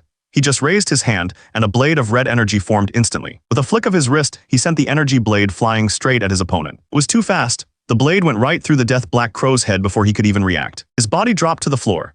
The energy blade flew back into HWA Mujin's hand as if it were nothing. Elder Joe stared at the blood on his hand. He had thought HWA Mujin was just some kid, but he was starting to realize this was no ordinary man. But HWA Mujin just looked at him with a bored expression. He told the old man that his threats meant nothing. That was the last straw. Elder Joe flew into a rage and charged straight at him. He slammed his fist into the ground with incredible force, but HWA Mujin wasn't there. Before the elder could even figure out what happened, HWA Mujin was already behind him, ready to strike. The two of them moved in a blur, their attacks clashing in mid. But none of Elder Joe's attacks could land. He couldn't understand how some young brat was dodging him so easily. HWA Mujin just smiled, then asked if he should open up one more hole. With a flash of red energy, he struck the elder right in the face. The other men screamed in pain, completely shocked by the sudden attack. HWA Mujin stood over Elder Joe, mockingly asking if he could breathe better now. The old man, bleeding on the ground, could only curse at him. The elder tried to threaten him, warning that the Sozal sect would come for revenge. But then the old man made a mistake. He threatened HWA Mujin's family. HWA Mujin didn't even let him finish the sentence, kicking him square in the face. He scoffed at the mention of the Sozal sect, telling them to come if they dared. He made it clear that whatever happened next, the elder wasn't leaving this place alive. Suddenly, the elder's attitude changed completely. He started begging for his life, offering up his wealth and everything he owned just to be spared. HWA Mujin pressed his foot down, showing he was in complete control. He told the man he had no interest in his personal affairs, but the mention of wealth, that caught his attention. The man, tears streaming down his face, swore he would bring everything back. HWA Mujin's voice cut in, telling him that was the right attitude. But he followed it up with a chilling warning. If the man failed to return, he'd be breathing through holes in his face. With that settled, HWA Mujin turned his attention back to the elder. He asked with a cold smile if they should continue. Suddenly, another one of the men dropped to his knees, begging to be spared. HWA Mujin just looked down at him, completely unfazed. The elder watched, sweating and terrified. He knew he was next. HWA Mujin scoffed at the idea of an offer, telling the man his property was already his. The elder stammered, completely confused by his words. HWA Mujin began to list everything out. He mentioned the 7,000 gold nyang the man had squeezed out of commoners, then added the price for all the lives he'd ruined. He asked if that didn't just about equal all of the elder's assets. The elder finally broke. He stammered that he would give HWA Mujin everything he had. HWA Mujin didn't wait for an answer. He just moved. The elder collapsed, his offer of surrender completely ignored. Standing over the body, HWA Mujin coldly asked why the man kept trying to give him something that was already his. The other men from the sect watched in pure horror. They were completely frozen. Without missing a beat, HWA Mujin turned to the others and asked who was next in line. A trembling man in a straw hat stammered that he was the vice sect chief. The man immediately dropped to his knees, begging to be spared. He swore he'd live an honest life if HWA Mujin just gave him a chance. HWA Mujin sat down at a table and looked down at him. He calmly agreed to let the man live. The vice sect chief couldn't believe it. But his mercy came with a condition. He immediately got down to business, asking how much the dead elder's property was worth. The vice sect chief quickly explained that the Bangho sect's total assets were at least 10,000 gold nyang. He also mentioned a tribute of 500 gold nyang they owed to another sect. HWA Mujin started doing the math. He took the Bangho sect's total assets, added the leader's personal wealth, and even tacked on a huge fee for emotional damages. The final number came out to about 20,000 gold nyang. He decided that sounded perfectly fair. He handed the document to the vice sect chief and told him to get all the papers in gold ready right away. But once the sect's assets were dealt with, HWA Mujin wasn't finished. He turned to the other terrified members. He asked them if it was time to start negotiating the ransom for their lives. The men froze. He had promised to spare the vice sect chief, but he never said anything about sparing them. Back at the HWA clan's estate, the chief steward was screaming. He couldn't believe his eyes. The room was overflowing with chests of gold and treasure. HWA Mujin calmly explained that he'd just returned from a debt party. He looked completely satisfied with himself. The chief steward could barely get the words out. He just stared at the mountain of gold HWA Mujin had brought back. But the steward was terrified. He reminded HWA Mujin that the Bangho sect was backed by the Sozal sect. He then asked if his master knew who the Sozal sect was allied with. HWA Mujin didn't seem to care. So the steward frantically explained that the Crimson Sword sect's leader, Ju Sugeng, was sworn brothers with the Death Black Crow. Instead of being worried, HWA Mujin just thought for a second. He casually asked if the Death Black Crow was the guy with the pitch black fingers. The chief steward was speechless. That was not the reaction he was expecting. HWA Mujin told him that while an enemy like that might be too much for others, he was on a different level. If trouble came looking for him, he'd simply wipe them all out. With that settled, he changed the subject completely. He asked for some tender beef for dinner and to make sure his siblings were fed well. The chief steward just stood there trying to understand what was happening. The chief steward couldn't wrap his head around it. The Death Black Crow was feared by everyone, yet HWA Mujin spoke of him like he was nothing.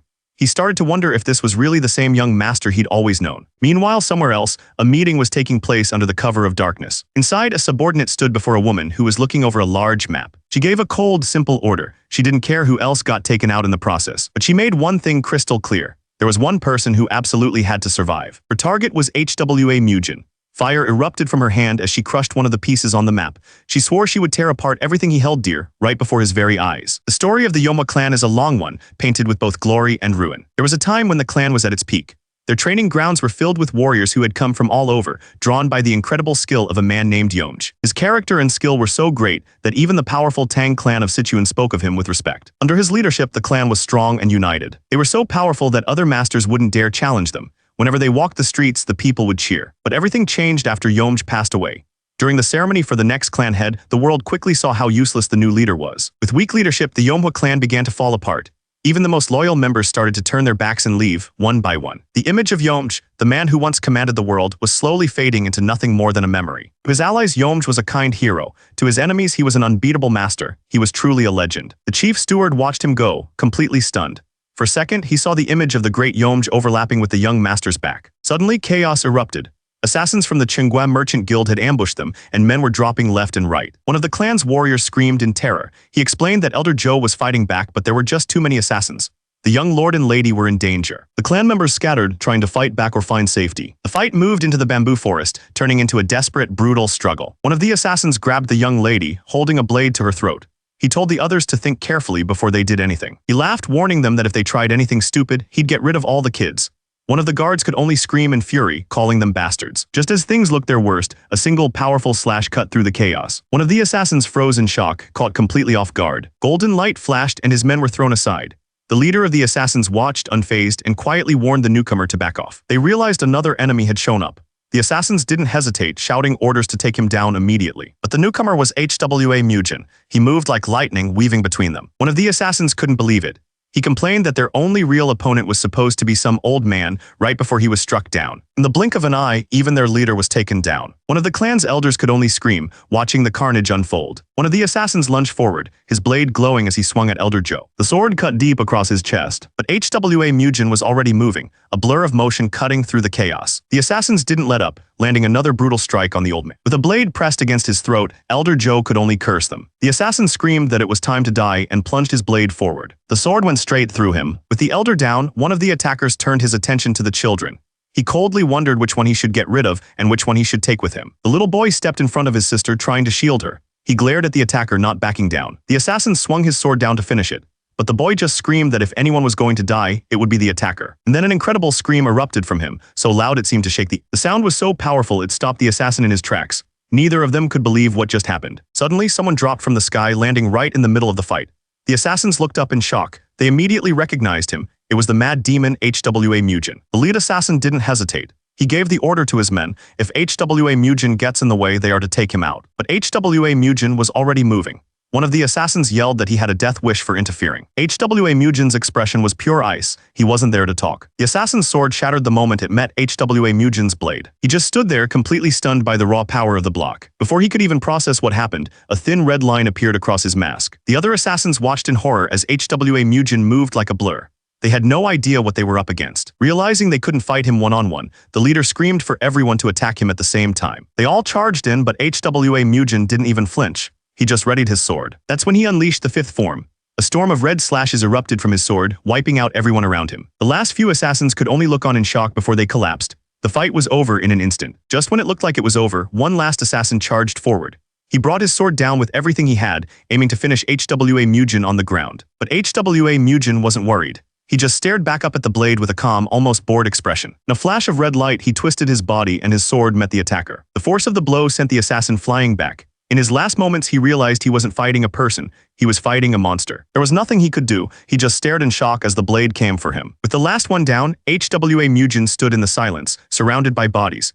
He gave a cold warning to not even twitch if they wanted to live. He stood there for a second, his clothes splattered with blood, and stared into the trees. Turns out his little sister was hiding there, and she had just seen everything. Her voice was shaking as she called out to him. Suddenly, a hand covered her eyes, trying to shield her from the sight. It was her brother. He told her that HWA Mujin had dealt with the bad guys, and that's exactly why she shouldn't look. HWA Mujin walked towards them, his expression softening as he asked if they were okay. HWA Mujin told him he must have been scared.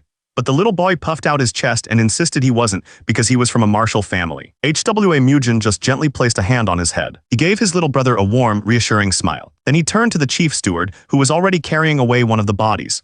The man just nervously agreed to his orders. As the chaos settled, someone shouted for everyone to hurry to the infirmary. But HWA Mujin wasn't finished. He grabbed one of the assassins and told him to stop whining about his arm. He tossed the man aside and got straight to the point, asking if he was sent by the Qinghua Merchant Guild. His massive sword stood planted in the ground. He told the survivor to answer him properly and he might let him live. The man was shaking.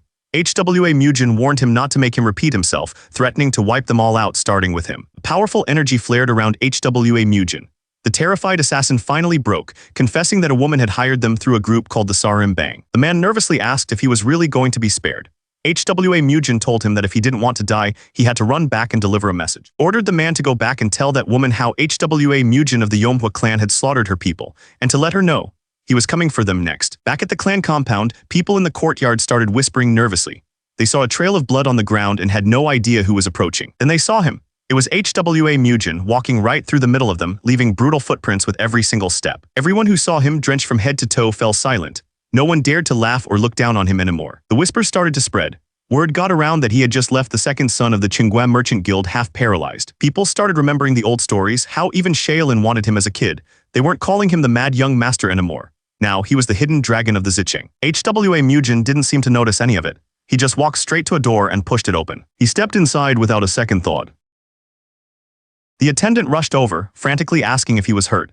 HWA Mujin just pushed his face away without a word. The man reported that not a single person had escaped injury. HWA Mujin didn't even seem to hear him, he just kept walking. Later that night, the compound was finally quiet. HWA Mujin was in a bath, the hot water turning red around him. He let out a long breath, the steam rising from the water. But even as he sat there, his mind was on his little brother and sister. He knew that for children of a martial clan, seeing this kind of violence was supposed to be normal. But he didn't want that for them. He decided he would protect them from the cruelty of the world for as long as he possibly could. He looked down at his hands, wondering why he felt so strongly about these kids. Was he just seeing someone else in them? In his mind, he saw a memory of a man with 2 children, a family he had failed to protect in his past life. The memory hardened his resolve. He wouldn't make the same mistake twice. He clenched his fist and the vision dissolved like water. This time, he would protect his family. He looked out at the moon, a small, confident smile on his face. The next day, an attendant was running through the courtyard in a panic. He couldn't believe the request he'd just received for something called the Red Flame Art Manual. HWA Mujin was sitting calmly with another clan member. He asked the attendant why he was so startled, pretending not to know if he'd asked for something he shouldn't have. The man just stared back, completely thrown off by the young master's strange question. HWA Mujin cut straight to the point. He asked if the man was worried he'd have another fit and tear the precious manual apart. The young master's gaze was sharp and unwavering. The older man couldn't meet his eyes. He knew he couldn't refuse the request. He finally placed the Red Flame Art Manual on the table. With the manual secured, HWA Mujin turned to leave. The 2 men bowed deeply, nervously telling him to rest well. Once he was gone, the older man told the other not to worry. He reminded him that it was thanks to the young master's overwhelming power that they were able to get treated and recover so quickly. The elder noted that the young master's fits had finally stopped, and he was clearly getting better. The other man was still trying to figure it out. He wondered if the treatment had somehow made HWA Mujin a better fighter. HWA Infirmary. He looked up, feeling relieved. It seemed like the dark cloud hanging over their clan was finally starting to go away. The next day, HWA Mujin began training his younger siblings. He started by talking about the butterfly dance and the bee buzz, but the little boy didn't understand what he meant. He explained that the goal was to face your opponent and make them feel like their feet were frozen in place, while you could move around them as freely as a butterfly. He proudly claimed it was a basic movement technique he had created himself, based on countless real fights. The 2 kids just stared at him, completely unimpressed. But the little boy was confused. He pointed out that Elder Joe had told them HWA Mujin barely had any real combat experience. HWA Mujin ignored the question and simply told both of them to come at him at the same time. His little sister cheered, ready to go. With a determined shout, they both charged forward. They rushed at him with everything they had. The boy threw a kick while the girl swung a punch. HWA Mujin's eyes widened. He was stunned. This wasn't martial arts. It was just pathetic flailing. He couldn't believe these kids were from a martial family. It was absurd. They didn't know how to balance their weight or generate power from their legs. They couldn't even manage the basics of body control. Finally, he couldn't take it anymore. He shouted at them to stop. The two kids froze, surprised by his sudden outburst. He couldn't hide his frustration anymore. HWA Mujin put a hand to his head, telling the kids he suddenly had a headache and that training was over for the day. The sun began to set over the mountains. He just walked off, leaving the two of them standing there completely confused. Once he was out of sight, he let out a long, heavy sigh. But then his expression softened. He thought about the boy whose body this used to be and how hard things must have been for him. He felt sorry that the clan's martial legacy was broken. But he made a silent promise to restore the ruined clan to its former glory and bring back its legacy. And on top of that, he vowed to find the one who cursed him with the swordless mark, the only enemy he couldn't defeat in his previous life. With his goals clear, he reached for his sword. It was time to begin. He had one goal in mind: find the one who cursed him and end him no matter what. His focus was absolute. He began to practice. This new body was so weak he could barely lift the giant sword with one hand. But his senses were still sharp. He could feel the energy in the air around him. He went through the sword forms again and again, pushing his body to its limits. He moved through the air, his blade cutting through the evening sky. When his training was done, he headed back. Two of the clan members saw him approach. HWA Mujin announced that he had returned. One of the men looked at him and acknowledged all the hard work he'd put in. One of the men completely lost it. He started yelling, asking if good work was all HWA Mujin had to say after everything they'd gone through.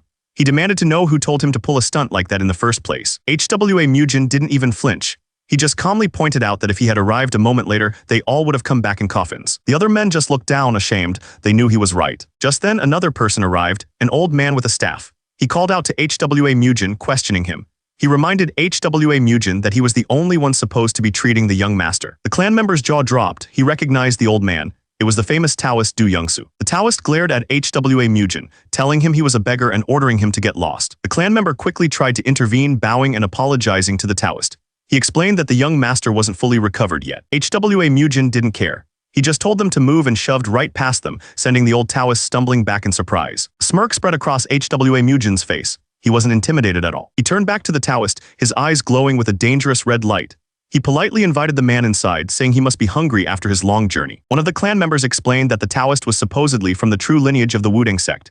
He was famous for his miraculous healing arts, and the chief steward had paid a fortune to bring him here. HWA Mujin just smirked, so this was the man they had spent so much money on. He led the old Taoist into the building without another word. He stopped at a room and peered through the crack in the door. Then he slid the door open and walked in. The two men inside, including the chief steward, looked up in surprise. They exchanged a confused look, clearly not expecting him. But the chief steward's expression quickly changed to a small, knowing smile. That's when the Taoist, who had followed HWA Mujin in, slammed his staff hard onto the floor. HWA Mujin leaned in close, a terrifying grin on his face. The old Taoist was sweating, completely frozen in fear. The Taoist stammered, asking what HWA Mujin was saying. He couldn't believe he was being doubted after claiming to be the one who healed him. Before the man could finish, HWA Mujin cut him off. He told him to keep talking, sarcastically promising he'd try his best to believe him. Then, without any warning, he swung his massive sword. He told the man that if he was really from the Wudang sect, dodging this should be easy. The old man screamed, convinced he was about to be split in two. The blade slammed into the ground, cracking the tiles just inches from the Taoist's head. The others yelled for HWA Mujin to stop, asking why he was doing this. HWA Mujin just smirked and told the confused man that he was about to show him something funny. He stood over the terrified Taoist holding a bowl of water. The old man could only groan, not knowing what was coming next. The old man started shouting, demanding to know if this was how the Flame HWA clan repaid their savior. But HWA Mujin didn't even blink. In one quick motion, he reached out and grabbed the man's beard. The two clan members just stared, completely stunned by what they were seeing. The Taoist froze in horror. His fake beard had been ripped right off his face. Smirk spread across HWA Mujin's face as he commented on how carefully the man had glued it on. He dragged the man and his followers inside the main hall. Inside, the chief steward was furious. He couldn't believe he'd actually fallen for such an obvious scam. One of the clan members looked at the captured man, then turned to HWA Mujin. He asked what the punishment would be. A terrifying smile spread across HWA Mujin's face, his eyes glowing red. He suggested a horrifying punishment, something that would leave the man completely broken. But then HWA Mujin's expression changed. He calmly explained that he wouldn't take his life because a dead man can't pay back a debt. The scammer immediately started begging, pleading for him to spare his arms and legs. The man was desperate, promising to pay back any amount of money HWA Mujin asked for. HWA Mujin turned away from the begging man and called out to the chief steward. He asked exactly how much money they had lost. When he heard the answer was 50, he couldn't hide his disappointment. He muttered about how foolish the chief steward had been to fall for such an obvious trick. The chief steward could only cover his face in shame. He had no excuse. The scammer and his men stayed flat on the floor, not daring to move a muscle. With the matter settled, HWA Mujin turned and walked away, leaving the chief steward kneeling on the floor. One of the other clan members stepped forward, stopping anyone from following. He yelled at them not to bother, saying their weak bodies would only get in the way. He ordered them to just stay home and not cause any more trouble. HWA Mujin ordered the scammer to get moving and led the way. The terrified man quickly agreed and scurried ahead. The bearded man put a hand on the chief steward's shoulder. He told him that for now they just had to trust their young master. As HWA Mujin walked, his entire presence shifted. He was no longer the weak young master but the powerful man he used to be. The scammer led him through the town, with HWA Mujin following close behind. Finally, they arrived at a large building. This had to be the place. HWA Mujin was getting annoyed. He thought to himself that he should have brought a horse, wondering why there wasn't a single animal for transport in the whole place. Just then, the chief steward walked up and started to explain how he'd gotten there. HWA Mujin's expression made it clear he wasn't in the mood for a long story. That's when the steward revealed a huge, impressive carriage pulled by 4 horses. HWA Mujin was genuinely surprised. He didn't waste any time and stepped right up into the carriage. He paused for a moment, a small, satisfied look on his face. The chief steward explained that since he travels a lot, he had it lined with cotton and leather for comfort.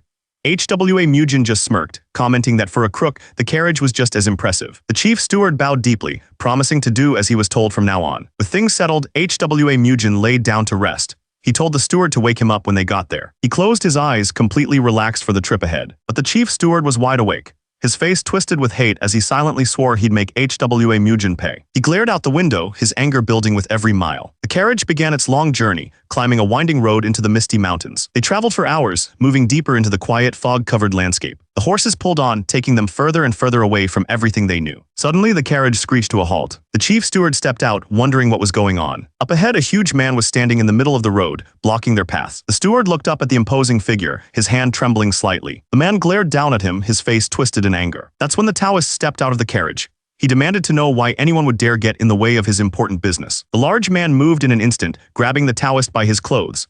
He snarled that this was the price for his stupid interference. He slammed the Taoist against the carriage, warning him not to hold a grudge. His fist began to glow, ready to deliver the final blow. Taoist's eyes went wide. He was expecting a fist, but something else happened. Just as the punch was about to land, a hand shot out and stopped it cold. The attacker froze, completely stunned. Turns out it was HWA Mujin. He was still sitting inside the carriage, holding the giant's arm without even breaking a sweat. He tightened his grip and the attacker's arm started to bend. With a single, effortless move, HWA Mujin sent the huge man flying. The man hit the ground hard, completely taken out. The Taoist just stared, his mouth wide open. But the fight wasn't over. The attacker looked up, a dark energy gathering in his hands. He seemed to recognize HWA Mujin's power, calling him Zicheng's hidden dragon. HWA Mujin calmly stepped out of the carriage, ready to face him.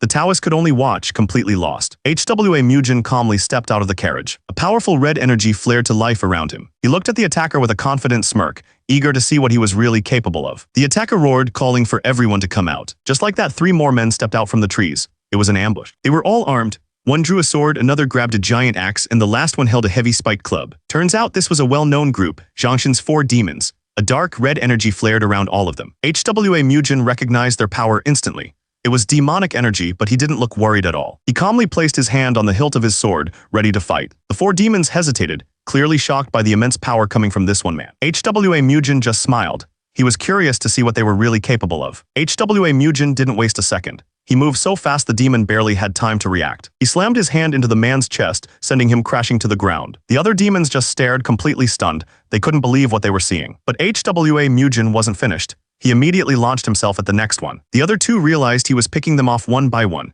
They yelled that they had to go help their friend. The demon with the club looked up in horror. He screamed that HWA Mujin was coming down on him like a mace. HWA Mujin grinned, putting all his weight and power into the attack. The demon could feel the immense pressure bearing down on him. He brought his foot down hard and the second demon collapsed. The third demon swung his weapon down with all his might. But HWA Mujin just raised his arm and stopped it cold.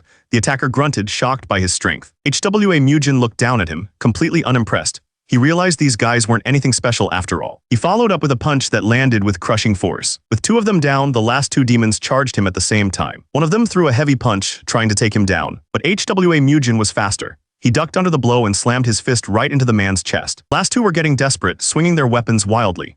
But HWA Mujin easily blocked every single attack. He saw his opening and landed one last, solid hit. The blow was so powerful it shook the ground. He didn't stop spinning through the air to press his attack on the last two. One of them managed to get his sword up just in time, but the force of the impact was staggering. His blade couldn't handle the pressure and began to crack. A moment later it snapped completely, leaving the demon defenseless. The man could only stare, realizing just how outmatched he was. HWA Mujin didn't waste the opening, slamming his fist straight into the man's chest. The demon flew backwards and hit the ground hard, completely taken out. The last of the attackers struggled to get up, but he was finished. HWA Mujin watched him, realizing they were using demonic arts. He found it strange to see those techniques so far out in the Central Plains. His hand rested on his sword. He didn't want to have to take out a group of juniors even if they used forbidden arts.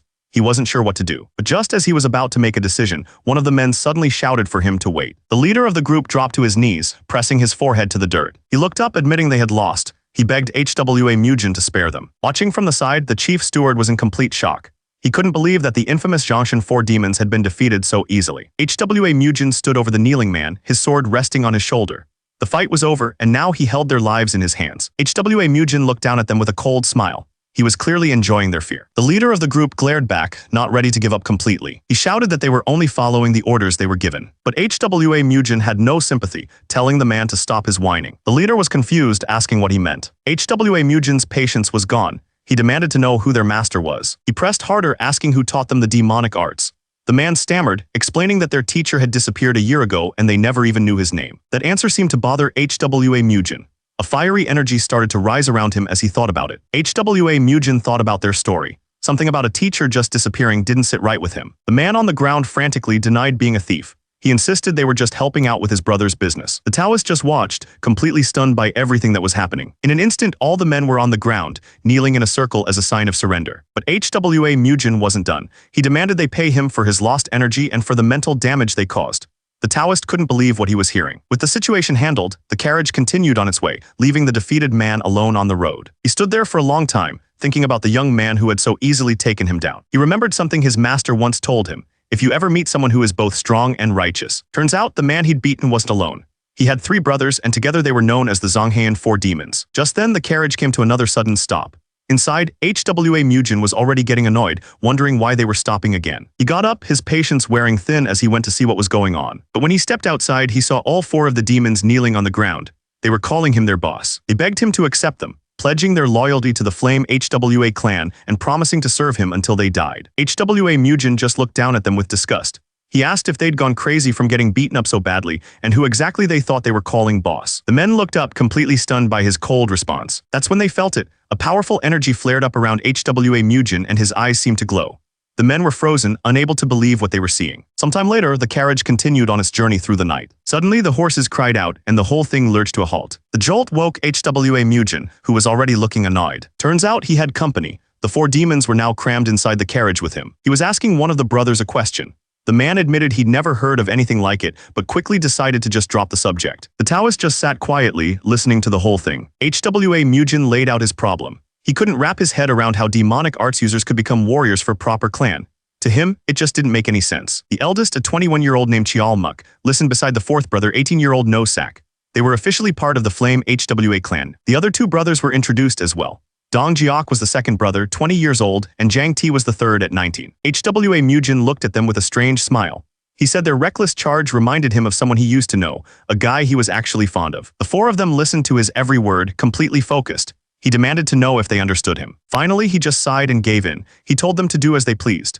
From that moment on, they were officially warriors of the Flame HWA clan. He then gave them one more rule. They were to stop calling him boss and address him as young master instead. The carriage continued its journey under the moonlight. Sometime later, they finally arrived at a large, walled estate. The gates opened and the carriage rolled right through into the main courtyard. The carriage finally rolled to a stop. HWA Mujin looked out at the massive estate.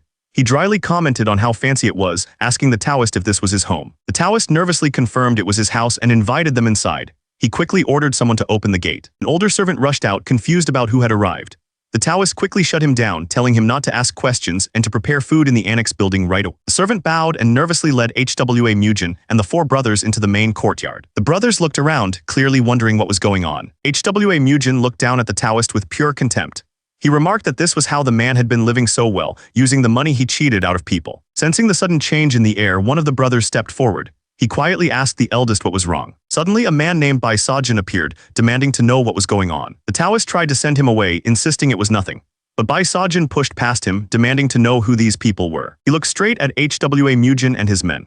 He called the Taoist a swindler and told his guests they shouldn't get involved in household matters. HWA Mujin's eyes narrowed. He was not going to let that slide. In a flash, he grabbed the Taoist by the collar. But he was looking right at Bai Sajin, telling him he had a foul mouth. One of the brothers immediately stepped up, asking HWA Mujin if he should deal with the man. The Taoist panicked, screaming that it was all a misunderstanding and that they were his guests. In his desperation, he announced HWA Mujin's identity to everyone. He was the first young master of the HWA clan. But Bai Sajin just smirked. He seemed amused that a noble from an orthodox sect was running around with lowlifes and civilians. But Bai Sajin just smirked, telling HWA Mujin that they were busy. He didn't seem to notice the four massive men standing right behind HWA Mujin, all of them looking furious. The Taoist started to panic, realizing things were about to get out of hand. That's when Bai Sajin drew his sword. He couldn't believe he was about to lose to a bunch of scum. The Taoist's eyes went wide. He couldn't believe what was happening. But Bai Sajin's words were a mistake. One of the brothers had heard enough. He stepped forward, his eyes locked on Bai Sajin. He asked HWA Mujin for permission to crush the man's jaw. The air grew heavy. Everyone waited to see what HWA Mujin would do next. Before anyone could move, HWA Mujin shot into the air. He landed right in the middle of the courtyard, separating the two groups. With a chilling smile, he looked at the angry brother and beckoned him forward, calling him a dog. The man's face twisted with fury. He was done talking. He lunged forward and their weapons met with a sharp crack. The brother attacked again and again, but HWA Mujin deflected every single blow with ease. HWA Mujin calmly pointed out that while his opponent's style was fast, it had no real power. The man froze, completely stunned by the comment. To prove his point, HWA Mujin didn't even draw his sword. He just used his scabbard to stop the attack cold. With a powerful swing of his scabbard, HWA Mujin sent the man's sword flying. The brother could only watch in shock as his weapon was knocked away. The other brothers watched from the side, knowing it was already over. One of them admitted that once HWA Mujin pushes you back, there's no way to recover. He knew exactly what that meant for his brother. An old man watching from nearby couldn't believe what he was seeing. That's when HWA Mujin finally drew his blade. He slammed it into the ground right next to the man's head, shattering the stone tiles. A cold smile spread across his face, his eyes glowing red. The fight was over. He didn't even need a second look. Suddenly, a huge explosion blew a hole right through the wall of the clan's main building. A group of men stood outside looking at the damage. The one in charge didn't seem surprised at all. HWA Mujin walked out into the courtyard alone. He stared down the man responsible for the attack. The attacker stood over him holding a spear. He mocked HWA Mujin, asking if his dead grandfather was crying in his grave. His eyes glowed with a red light as he made a threat. He promised to make HWA Mujin scream so loud his grandfather would hear it from the afterlife. HWA Mujin looked up from the ground, seemingly terrified. He stammered, pleading with the man to wait. Even the attacker's own men looked worried. They could tell this was going too far. But it was a trick. HWA Mujin's eyes blazed with fury. He told the man to back down right now or he'd snap his bones. The attacker just laughed. His mocking voice echoed over the entire compound. Then there was a sickening cracking sound. Watching from the side, a group of men realized what was happening. One of them muttered that the attacker was done for. The old man leading them gasped, his eyes wide with shock. He rushed forward, getting between HWA Mujin and the fallen man. He pleaded for him to stop, offering to pay for the man's life. The attacker was on the ground, twitching in pain. The old man fell to his knees, begging HWA Mujin to spare him, promising he would pay any price. He was completely terrified, but HWA Mujin just grinned. He told the old man he should have offered to pay from the start. The men watching from the side couldn't believe it, thinking he was a complete madman. With the fight settled, they moved inside. Inside, HWA Mujin looked over the room filled with people and supplies. He commented that they seemed to have gathered quite a lot. With a confident smile, he announced it was time to start calculating. HWA Mujin started laying out the costs. He put a price on everything, 200 gold ingots for the man's limbs and another 300 for his life. The old man was confused. He thought HWA Mujin was going to take them in, not rob them blind. The old man was sweating. He couldn't believe what he was hearing. HWA Mujin smiled. He told them to just hand over everything they had to keep things simple. Then he asked if anyone had a problem with that. The old man was furious. He realized HWA Mujin was worse than any bandit he'd ever met. With no other choice, the men started bringing out all their valuables. HWA Mujin gave a simple order to his man, leave nothing behind. The subordinate quickly agreed. Just as they were finishing up, HWA Mujin paused. He sensed something. He turned his head, staring into the dark hallway. Something wasn't right. His eyes narrowed, focusing on whatever he had sensed in the dark. His gaze landed on an old folding screen. It was giving off a strange energy. The old man standing nearby stiffened. HWA Mujin turned to him, a questioning look on his face. He asked the old man if the screen was anything special, but the man quickly said it wasn't. HWA Mujin smiled and told the old man he could take it, saying his own room felt a bit empty.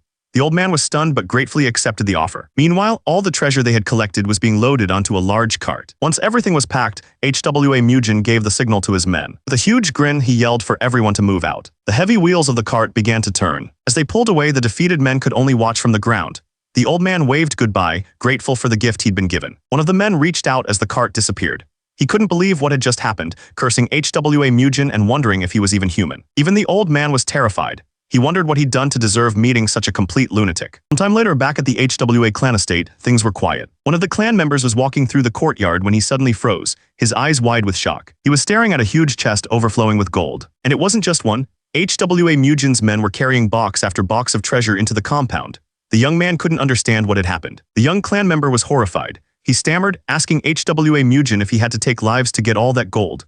HWA Mujin just scoffed, not even bothering to answer. Sometime later, HWA Mujin was sitting with his subordinate, Ma-sok. He casually asked Ma-sok how old he thought some nearby people were. The blonde man walked nervously beside HWA Mujin, who had a strange, unsettling grin on his face. The clan member suddenly remembered something urgent.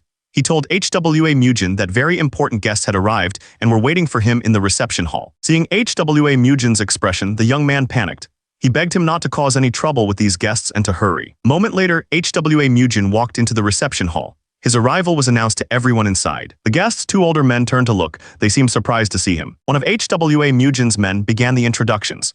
He explained that these were the three merchant group leaders who had supported their clan. The first was Peng Quan-o, leader of the Punjiang merchant group. Next to him were Dong Guanyeo of the Mariang Merchant Union and the leader of Golden Finance. They all sat there silently, watching HWA Mujin with calculating eyes. HWA Mujin stepped forward with a calm smile. He introduced himself and thanked them for coming. The man who led him in looked completely shocked. This wasn't the weak young master he was used to. One of the merchant leaders finally stood up, gesturing around the room as if he owned it. The three of them looked completely at ease. They were the ones with all the power here, and they knew it. For a moment, the room was completely silent. HWA Mujin cut straight to the point. He asked if they were here to collect the debts his clan owed them. The three men were stunned into silence. The leader of the Punjiang merchant group, Peng Quan-o, finally spoke. He said he was glad HWA Mujin was ready to talk about repayment. HWA Mujin thanked them for their support over the years, but he made it clear that repayment would be handled properly, on his terms. Then he asked for the exact total the Flame HWA clan owed their groups. The merchants looked at each other, completely thrown off by his confidence. One of the other leaders had to admit it. HWA Mujin was right. That's exactly why they were here. The leader of Golden Finance spoke up, starting the list. His group was owed 3,200 nyang. HWA Mujin listened, a small smile playing on his lips. He wasn't worried at all. The other two leaders watched him, their confidence completely gone. They had no idea what he was planning. The leader of Golden Finance continued, adding that the Tsinghua merchant group was also involved.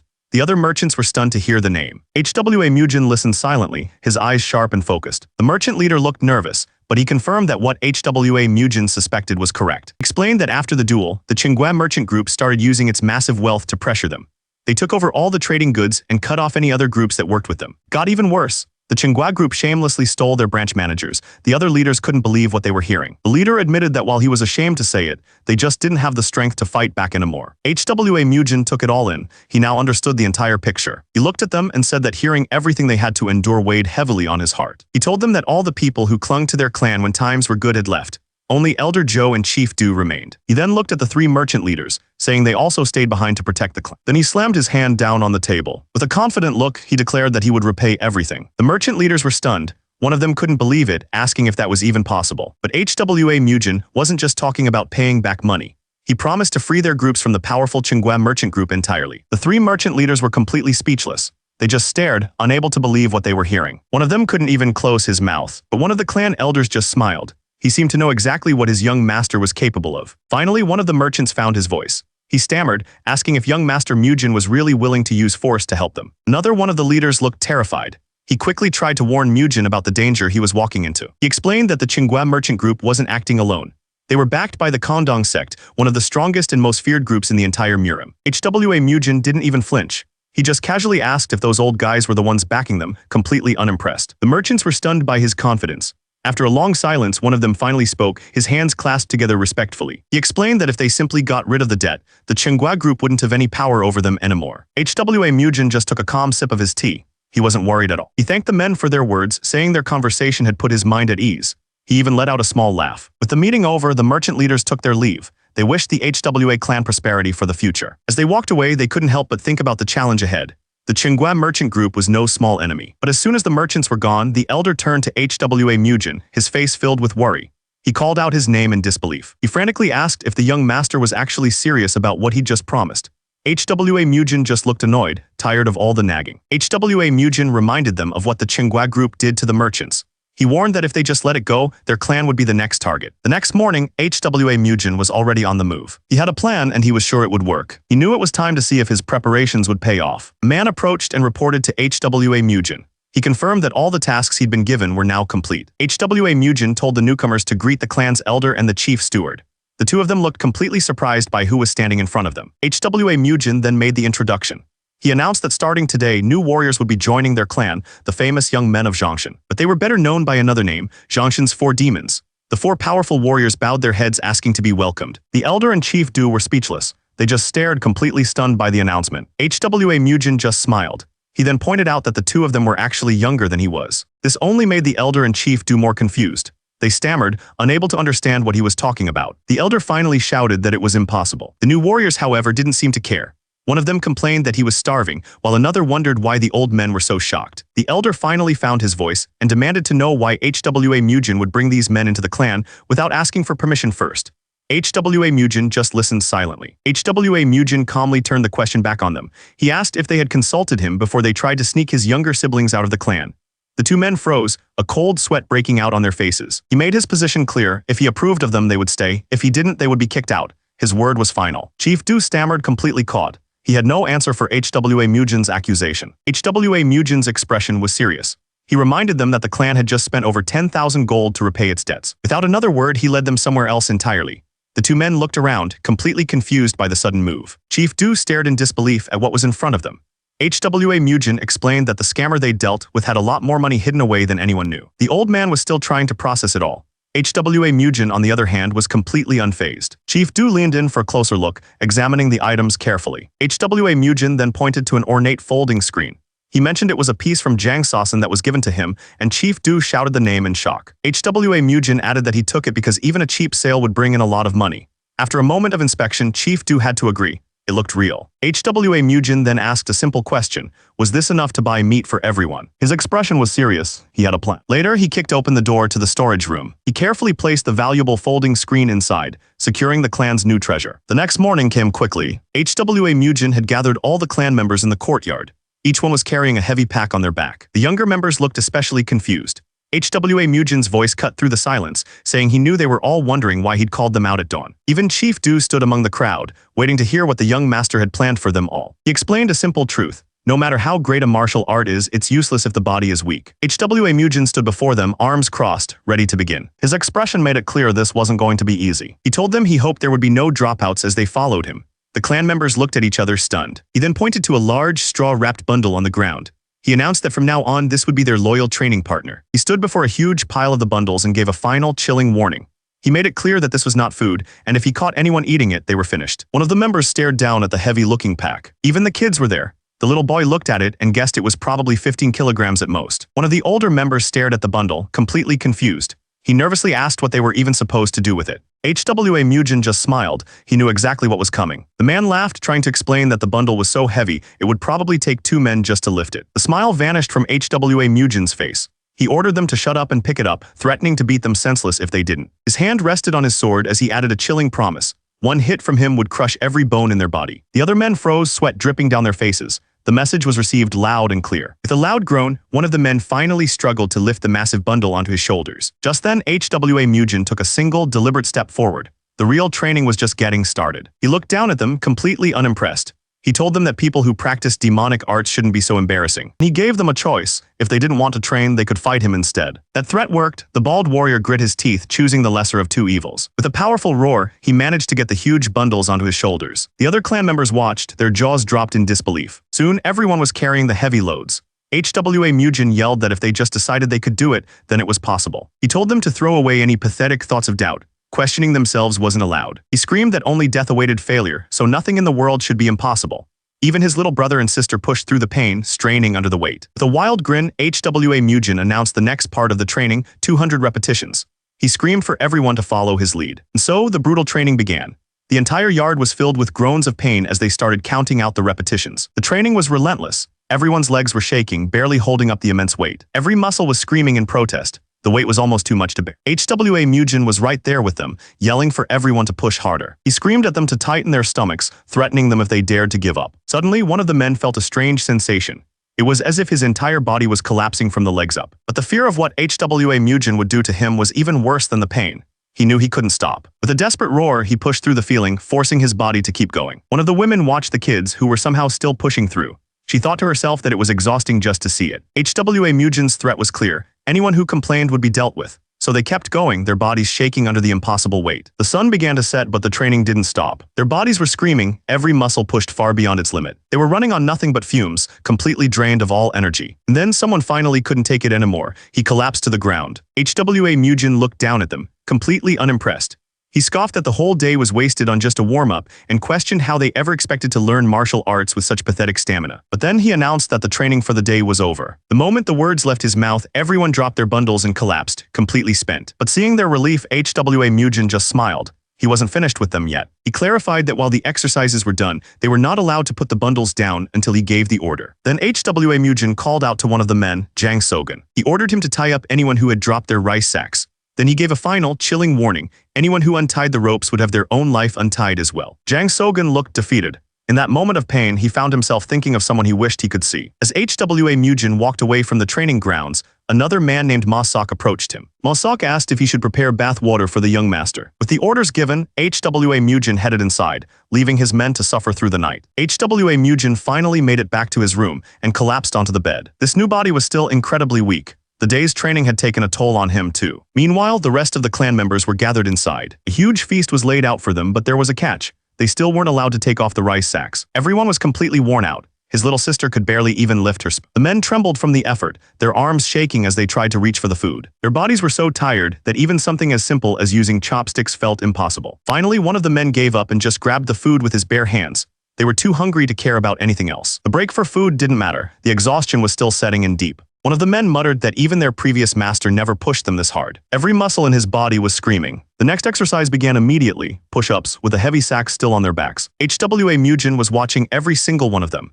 He screamed at a man in the third row, asking if he wanted to die. He yelled at them to keep their backs straight, reminding them they still had 120 reps to go. One of the older members couldn't believe it. He wondered how everyone was pushing through this, thinking they were all monsters. As they moved, HWA Mujin mocked their form, yelling that they all looked like ducks. The strange sight drew the attention of others in the clan. They could only watch, confused by the bizarre training. For the men going through it, it was pure hell. Every muscle burned and their minds were screaming. But the training didn't stop. The next day, it was the same thing all over again. To make things worse, one of the warriors started yelling threats. He told everyone that if they fell behind him, they'd have to carry another sack. The threat was real. Some of them just couldn't keep up and collapsed under the impossible weight. But HWA Mujin was in a different league.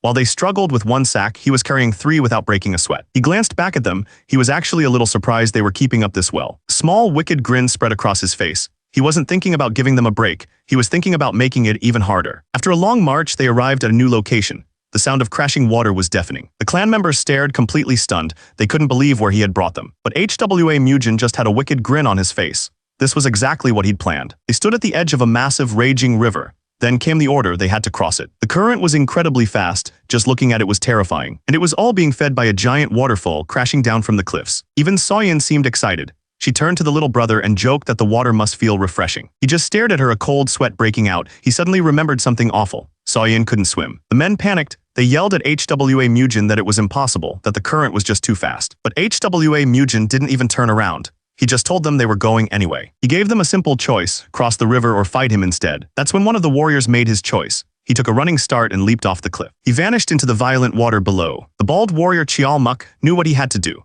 He told the others their chances were better in the river than against HWA Mujin. With that, he jumped in, and another followed right behind. Soon, the entire group was running for the edge. It was either the river or certain death. They hit the water hard, disappearing into the churning river. But at the edge of the cliff, one of the men froze in fear. The warrior behind him got angry, telling him to either jump or get out of the way. That's when the little brother Dojin ran past them. He yelled that he was going first, asking if they really thought Mujin would let them get away with hesitating. He thought to himself that he could never say no to Mujin. His mind was made up. He declared that this wouldn't make him back down. Without another thought, he launched himself off the edge. He hit the water with a massive splash. The men left on the cliff screamed his name, terrified for him. They were all in the river now, fighting against the violent current. They shouted warnings to each other, knowing that one mistake meant they wouldn't make it. The freezing water crashed over Dojin as he fought just to keep his head above the surface. The current was brutal, a violent mess of water pulling them in every direction. Dojin fought just to keep his head above the surface, but the heavy sack on his back felt like an anchor. But even as he struggled, a new determination filled his eyes. He refused to give up. It didn't matter, the weight was just too much, and it dragged him under the waves. He sank deeper and deeper into the dark, cold water. From the shore, HWA Mujin watched as the current grabbed Dojin and started pulling him away. The other men screamed in panic, yelling that Dojin was being carried off by the river. He was completely helpless, screaming as the waves crashed over him again and again. But then one of the larger warriors started powering through the water, fighting the current with everything he had. He spotted Dojin being pulled away in the distance. He wasn't going to let him go down. With a final push, he reached the boy and grabbed him, yelling that he had him. Dojin gasped for air, coughing up water as the warrior desperately told him to just breathe. He looked at him with intensity, ordering him to grab his arm and hold on tight. The warrior held Dojin tight and told him to get ready. The boy didn't understand what was happening. And then he just threw him. Dojin flew through the air like a rock straight towards the cliff. From the cliff top, Elder Joe and another man watched the chaos below. They screamed in horror, pointing down at the river as they yelled Dojin's name. He slammed against the rocks, but his hand found a grip. He was out. The warrior climbed out right behind him. He looked down at the exhausted boy and told him he did extremely well. Dojin looked up completely drained. He stammered out a thank you, grateful to be alive. The warrior just looked back at him, his face still grim. The ordeal wasn't over yet. Just as Dojin was catching his breath, the warrior who saved him suddenly tensed up. Someone else had arrived. It was HWA Mujin. He immediately knelt down and asked if Dojin was hurt. The boy told him he was fine, explaining that a warrior had come to his rescue. The warrior who'd helped him was just stunned. He couldn't figure out how the young master had caught up to them so fast. Dojin just stared up at his brother, his expression completely serious. Mujin looked back at him, taking in the look in his eyes. Then, with a fire in his eyes, Dojin declared that this was also he could finally become a true martial warrior of the Manhwa clan. Hearing that, a small proud smile appeared on Mujin's face. The warrior who'd pulled him from the water started cheering, praising Dojin for his incredible spirit. The boy just quietly thanked him. Far away, two elders watched the ordeal. They couldn't believe what they were seeing. The next part of their training was to climb a sheer cliff face that disappeared into the clouds. Every handhold was a struggle. The rock was sharp and unforgiving. The warriors pulled themselves up the cliff, each one carrying a heavy sack on their back. Soyin screamed at them from below, yelling that if they fell, there wouldn't be enough of them left to bury. She told them to climb with everything they had. One of the warriors was already regretting his decision to follow Mujin. Just then, his foot slipped. He screamed in pure terror as he fell. But just before he was lost, a hand shot out and grabbed his arm, stopping his fall. The man below him dug his fingers into the rock, his muscles screaming under the weight of the sack. The warrior above was already begging for his life. The man below just grit his teeth, trying to push through the pain. A voice echoed from far below, screaming at them not to doze off. There was no room for weakness on this mountain. Hours passed, the sun beat down on them without mercy. But the climb wasn't the end of it. Next, they were forced to run through the village, with someone yelling that anyone who fell behind would be dealt with. The people in the village watched them pass. One of them explained that these were the warriors of the Manhwa clan. And it wasn't just the men. Even the youngest members, the little brother and sister, were being put through the same brutal test. She was exhausted, but her eyes showed nothing but pure focus. She wasn't going to be the one to quit. Suddenly, the little sister, Soyin, collapsed under the weight of her sack. Her brother screamed her name, watching her fall. HWA Mujin heard the shout and stopped, turning to see what the commotion was about. Soyin was completely exhausted. She looked up at one of the older warriors, Elder Joe, and quietly asked him to carry her. The elder froze. He was completely torn, not knowing what he should do. He couldn't say no. He lifted her onto his shoulders and she gave a little thumbs up, clearly pleased with herself. But the other warriors weren't happy. They stopped and yelled back, asking what he thought he was doing. That's when HWA Mujin appeared right behind them. With a terrifying grin, he asked them why they weren't running. The two men froze in absolute terror. They knew they had just made a huge mistake. The two men who had complained were now collapsed on the floor. The others weren't doing much better, barely able to stay on their feet under the immense weight. One of the warriors was clearly about to give out. He was sweating, his body shaking from the effort. He looked up, his face a mask of pure exhaustion. HWA Mujin stood over him, looking down with disappointment. He asked the man how long he planned to keep this up. He was furious at the man's weakness. He told the warrior to just crawl out and quit if he couldn't endure it, and to stop causing trouble for others. When the man didn't answer, he angrily asked if he was even listening. That's when the warrior looked up, his eyes burning with rage. He told HWA Mujin he was going to take him down. Screamed that he had wanted to quit being a warrior a long time ago. HWA Mujin looked down at him, his voice cold. He asked if the man was just afraid of getting beaten for speaking his mind. He told the man he clearly wasn't cut out to be a warrior and offered to end things for him right now. The warrior stared up in terror, asking why he was doing this. Watching this, one of the other warriors spoke up, telling them to stop. But it wasn't HWA Mujin he was talking to. His fist clenched, shaking with rage. He lunged forward, not at HWA Mujin but at the man on the floor. He screamed that if he didn't want to live like a warrior, then he shouldn't live at all. Another warrior struggled to his feet, his face set with determination. HWA Mujin just watched, saying nothing. The other men looked on, their expressions turning hard. The weakness of one was making the others strong. One of the warriors shouted in disgust. He couldn't believe they were supposed to call someone so pathetic a brother. Another warrior reached out a hand to the man on the floor. The bald warrior chimed in, saying that the young master had seen more than any of them. He explained that everyone handles things differently. But the warrior with the braids just scowled, clearly not buying it. He muttered to himself that if a situation like this ever put him in danger again, he wouldn't hesitate to act. Later that night, HWA Mujin was doing the same training. He struggled to get to his feet, the weight of the sack pressing down on him. He started walking, complaining to himself about how ridiculously far away the toilet was. But even with the weight on his back, his eyes were sharp and focused. Suddenly, a figure shot out from the trees, moving like a blur. But HWA Mujin just watched him come, completely unfazed. His eyes flashed red. He planted his foot hard into the ground, ready for the impact. With a powerful swing, Mujin met the attack head-on. The attacker cried out in disbelief, completely stunned by the young master's hidden strength. The braids came at him with everything he had, his sword a blur of blue energy. He leaped through the air, bringing his blade down in a powerful arc. But as their blades met, the warrior was stunned. Mujin wasn't just fast, he was overwhelmingly strong, yet his movements were perfectly smooth. He couldn't understand how someone so young could wield a sword with such impossible skill. He wondered if this was what people meant when they talked about true martial talent. With a final, powerful step, Mujin planted his foot, and the ground cracked under the force. He looked back, completely calm. The fight was over.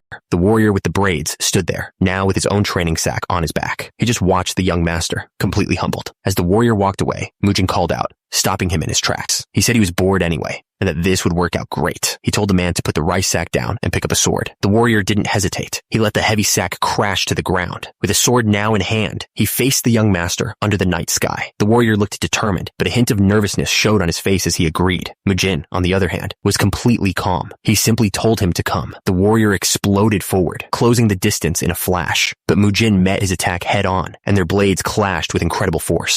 The force of the impact was huge, sending a shockwave out from where their blades met. The warrior pushed back with everything he had, a look of pure determination on his face. But Mujin didn't even flinch. He just held his ground, completely calm. They broke apart and clashed again in a blur of motion. Suddenly, the warrior's eyes went wide. He knew this wouldn't be easy, but something felt completely off. He couldn't understand what was happening. He moved faster than he thought possible, surprised by his own speed. The training was actually working, but it didn't matter. Mujin easily blocked every single attack. A small smile appeared on Mujin's face. He finally seemed satisfied, remarking that the warrior was at last becoming useful. The warrior swung his blade with everything he had, but Mujin was already above him, his eyes glowing red. He called out that the warrior was too focused on what was right in front of him. The next thing he knew, he was sent flying backward. He dug his hand into the ground, trying to stop himself. Without hesitating, he pushed off the ground and charged right back in. He gritted his teeth. This was just as tough as he thought it would be. Mujin smiled. He told the warrior that his toughness was finally starting to become useful. The warrior thought to himself that the impact was still huge, but it wasn't enough to take him down in one hit anymore. He could keep fighting. The warrior was still on his feet. He and Mujin faced each other in the quiet training yard. The fight paused for a moment. He looked down at his sword, his mind racing. He was starting to understand something about the young master's methods. His mind flashed back to earlier. Mujin had announced a new, strange training exercise for everyone. He told them to lift a heavy rice sack between their legs and just hang on. The training was brutal. The men grunted and strained, trying to hold themselves up with the heavy sacks weighing them down. He remembered the intense burn in his muscles as he fought to keep his grip, but through the pain, he could feel his body getting stronger. Two other warriors watched from the side. They noticed that despite how hard it was, everyone seemed more determined than ever. The training didn't stop there. They ran through the streets, pushing their bodies to the absolute limit. The warrior's legs were shaking. He was using every last bit of his strength just to stay standing. He told himself he couldn't collapse again. Not here. So he pushed forward, one step at a time. And he wasn't alone. Every single warrior was pushing through the same pain. While Mujin watched them, a small smile on his face. This was exactly what he wanted to see. Then, Mujin's voice cut through the air. He told them they had all held out well and that the special training was officially over. He ordered them to undo the ropes and set the sacks down. As one, the warriors finally lifted the heavy burdens from their shoulders. With a smirk, he told them he was sorry to rain on their parade, but he wasn't finished. The warriors' faces dropped. It wasn't over. He pointed over to the training grounds. Even his younger siblings stood there with their sacks, watching him intently. He told them that while the physical training was over, they should never forget that a strong body becomes a strong sword. The entire group stood there, exhausted, but hanging on his every word. With that, he gripped the handle of his sword. He announced that he would now lead them in practical sparring to take their experience to a whole new level. Mujin laid out the rules for the next phase. When he called a warrior's name, they were to grab a weapon and step forward. The training had been absolutely brutal. It was a never-ending cycle of pain and endurance that felt like it would never stop. But all that hardship was starting to pay off. Real experience was bringing real change. Turns out, the infamous bandits known as Zhongshan's 4 demons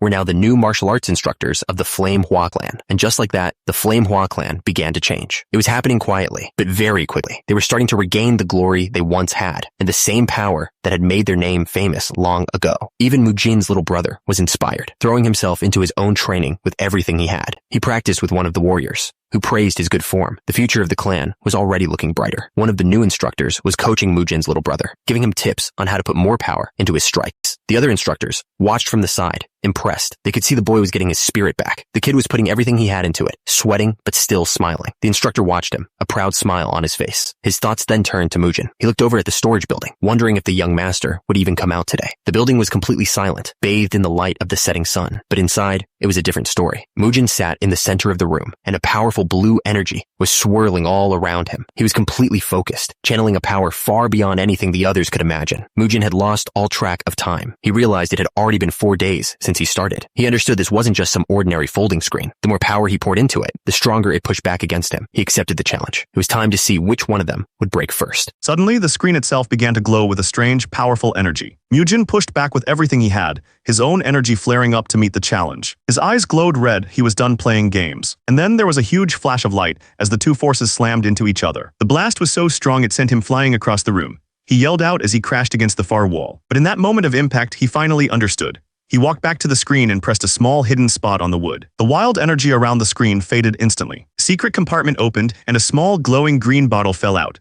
This was what the screen had been protecting all along. He stared at the spilled liquid, wondering what it could possibly be. He picked it up, but the smell was so bad he had to cover his nose. But as he looked closer, he realized there was more to this than just a bad smell. Turns out the bottle wasn't the only thing hidden inside. There was also a book. He picked it up and read the title. It was a manual for something called the Mind-Severing Sword Art. A grin spread across his face. He couldn't wait to see what secrets it held. He spent the entire night reading, completely losing track of time until the sun came up. But after all that, he was just disappointed. He admitted to himself that he'd gotten his hopes up for nothing. He let out a sigh, but it wasn't one of disappointment anymore. A new idea was forming in his mind. He realized that while the technique wasn't right for him, its cultivation method was perfect for the Flame HWA clan. This explained everything. He finally understood why he couldn't properly teach the clan's warriors. Their basic cultivation methods were just too different. The two energies were like fire and water. Trying to mix them without knowing what you were doing would only end in disaster. He realized it was actually lucky that this body's energy core had been destroyed. Starting from nothing meant he could build his own power without any problems. He smiled, his mind made up. He decided that from now on, this would become the new sword art of the Flame HWA clan. He handed the manual to one of the clan's instructors. The man's eyes went wide as he realized what he was holding. The other instructors gathered around, completely stunned. One of them recognized it as a legendary martial art that had been lost for over 10 years. They couldn't believe something so powerful was hidden inside that old screen. Mujin told them to teach this new art to all the warriors. He wanted everyone to learn it starting immediately. The instructors looked at each other, understanding how important this was. They agreed. It was time to get to work. The instructors were fired up, making a ton of noise early in the morning. But Mujin was just exhausted. He was so tired he could barely keep his eyes open. And just like that, the training began. The warriors took to the new sword art like they were born for it. For the first time, the Flame HWA clan had a martial art that was truly their own, and it brought them all together. Even Mujin's younger siblings, Dojin and Soyeon, jumped into the training with everything they had. Everyone was pushing themselves to the absolute limit. The entire compound was filled with the sounds of sparring and intense practice. But while the rest of the clan was busy training, Mujin was getting ready for his own training. He had something different in mind. Mujin watched them train with a proud smile. Ever since they started martial arts, he'd never seen them happier, especially his younger siblings. And it made sense. They could feel themselves getting stronger every day. Turns out they were both incredibly talented. He couldn't help but smile. They were good kids. But as he walked through the compound, he noticed something strange. The entire place was empty. He spotted one of the warriors sweeping nearby. The man seemed surprised. Mujin didn't know. He explained that today was the day of the sparring tournament. The Little Dragon Ascension tournament was the biggest event in the region, held only once every 5 years. Without a word, Mujin unleashed a powerful sword technique, cutting through the air. The warrior could only watch in shock. Mujin thought about his siblings. He decided that if anything happened to them, he'd come for whoever was responsible. With a single swing, he unleashed a massive wave of energy that cut through the air, a clear warning to anyone watching. The tournament grounds were already packed with people. It was clearly the biggest event in town. One of the clan's instructors arrived with Mujin's younger siblings. His sister was practically bouncing with excitement. But just as they were taking it all in, someone stepped out and blocked their path. It was the chief steward of the Beak clan, Jang Seun. He looked down on them and asked why they bothered showing up at all. The instructor's face fell. He knew exactly who this was. The steward just smiled, clearly enjoying the moment. He then mocked them, asking if the HWA clan would even have money for food after paying the tournament fees.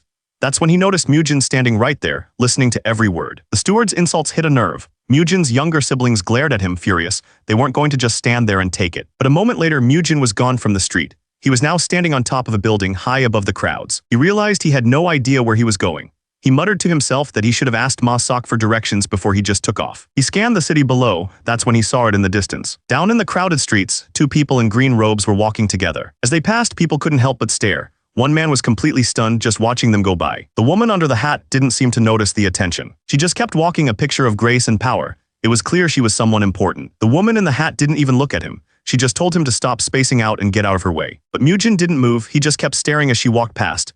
Her companion glanced back, wondering what was wrong with him. That's when Mujin walked right up to her. He asked if she knew where the Little Dragon Ascension tournament was. She seemed taken aback, asking him why he was staring at her like that. Before she could say anything else, someone stepped between them. It was an older man dressed in the same green robes.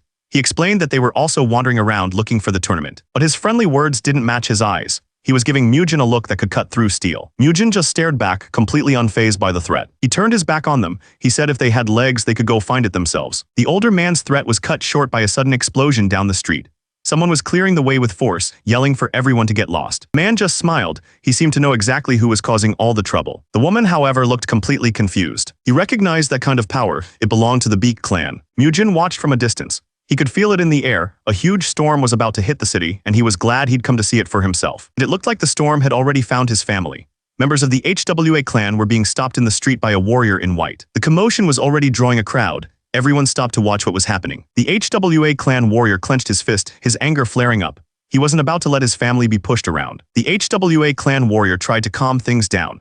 He promised that their delayed membership fees would be paid back soon and that it wasn't something to worry about. The other members of the HWA clan stood by him, silent and tense. The man in white just laughed. He found it hilarious that young Master Mujin had supposedly recovered from his madness. He said he was really looking forward to seeing the clan's famous red flame art again. It was a clear challenge. The HWA warrior's hand tightened on the handle of his sword. He looked the man dead in the eyes and asked him what he was trying to do. He was done talking. He warned the man that his patience had a limit. But the warrior in white just sneered, mocking his pride. He began to draw his own blade, daring him to pull out his sword. Just as blades were about to be drawn, two figures appeared behind the HWA clan warrior.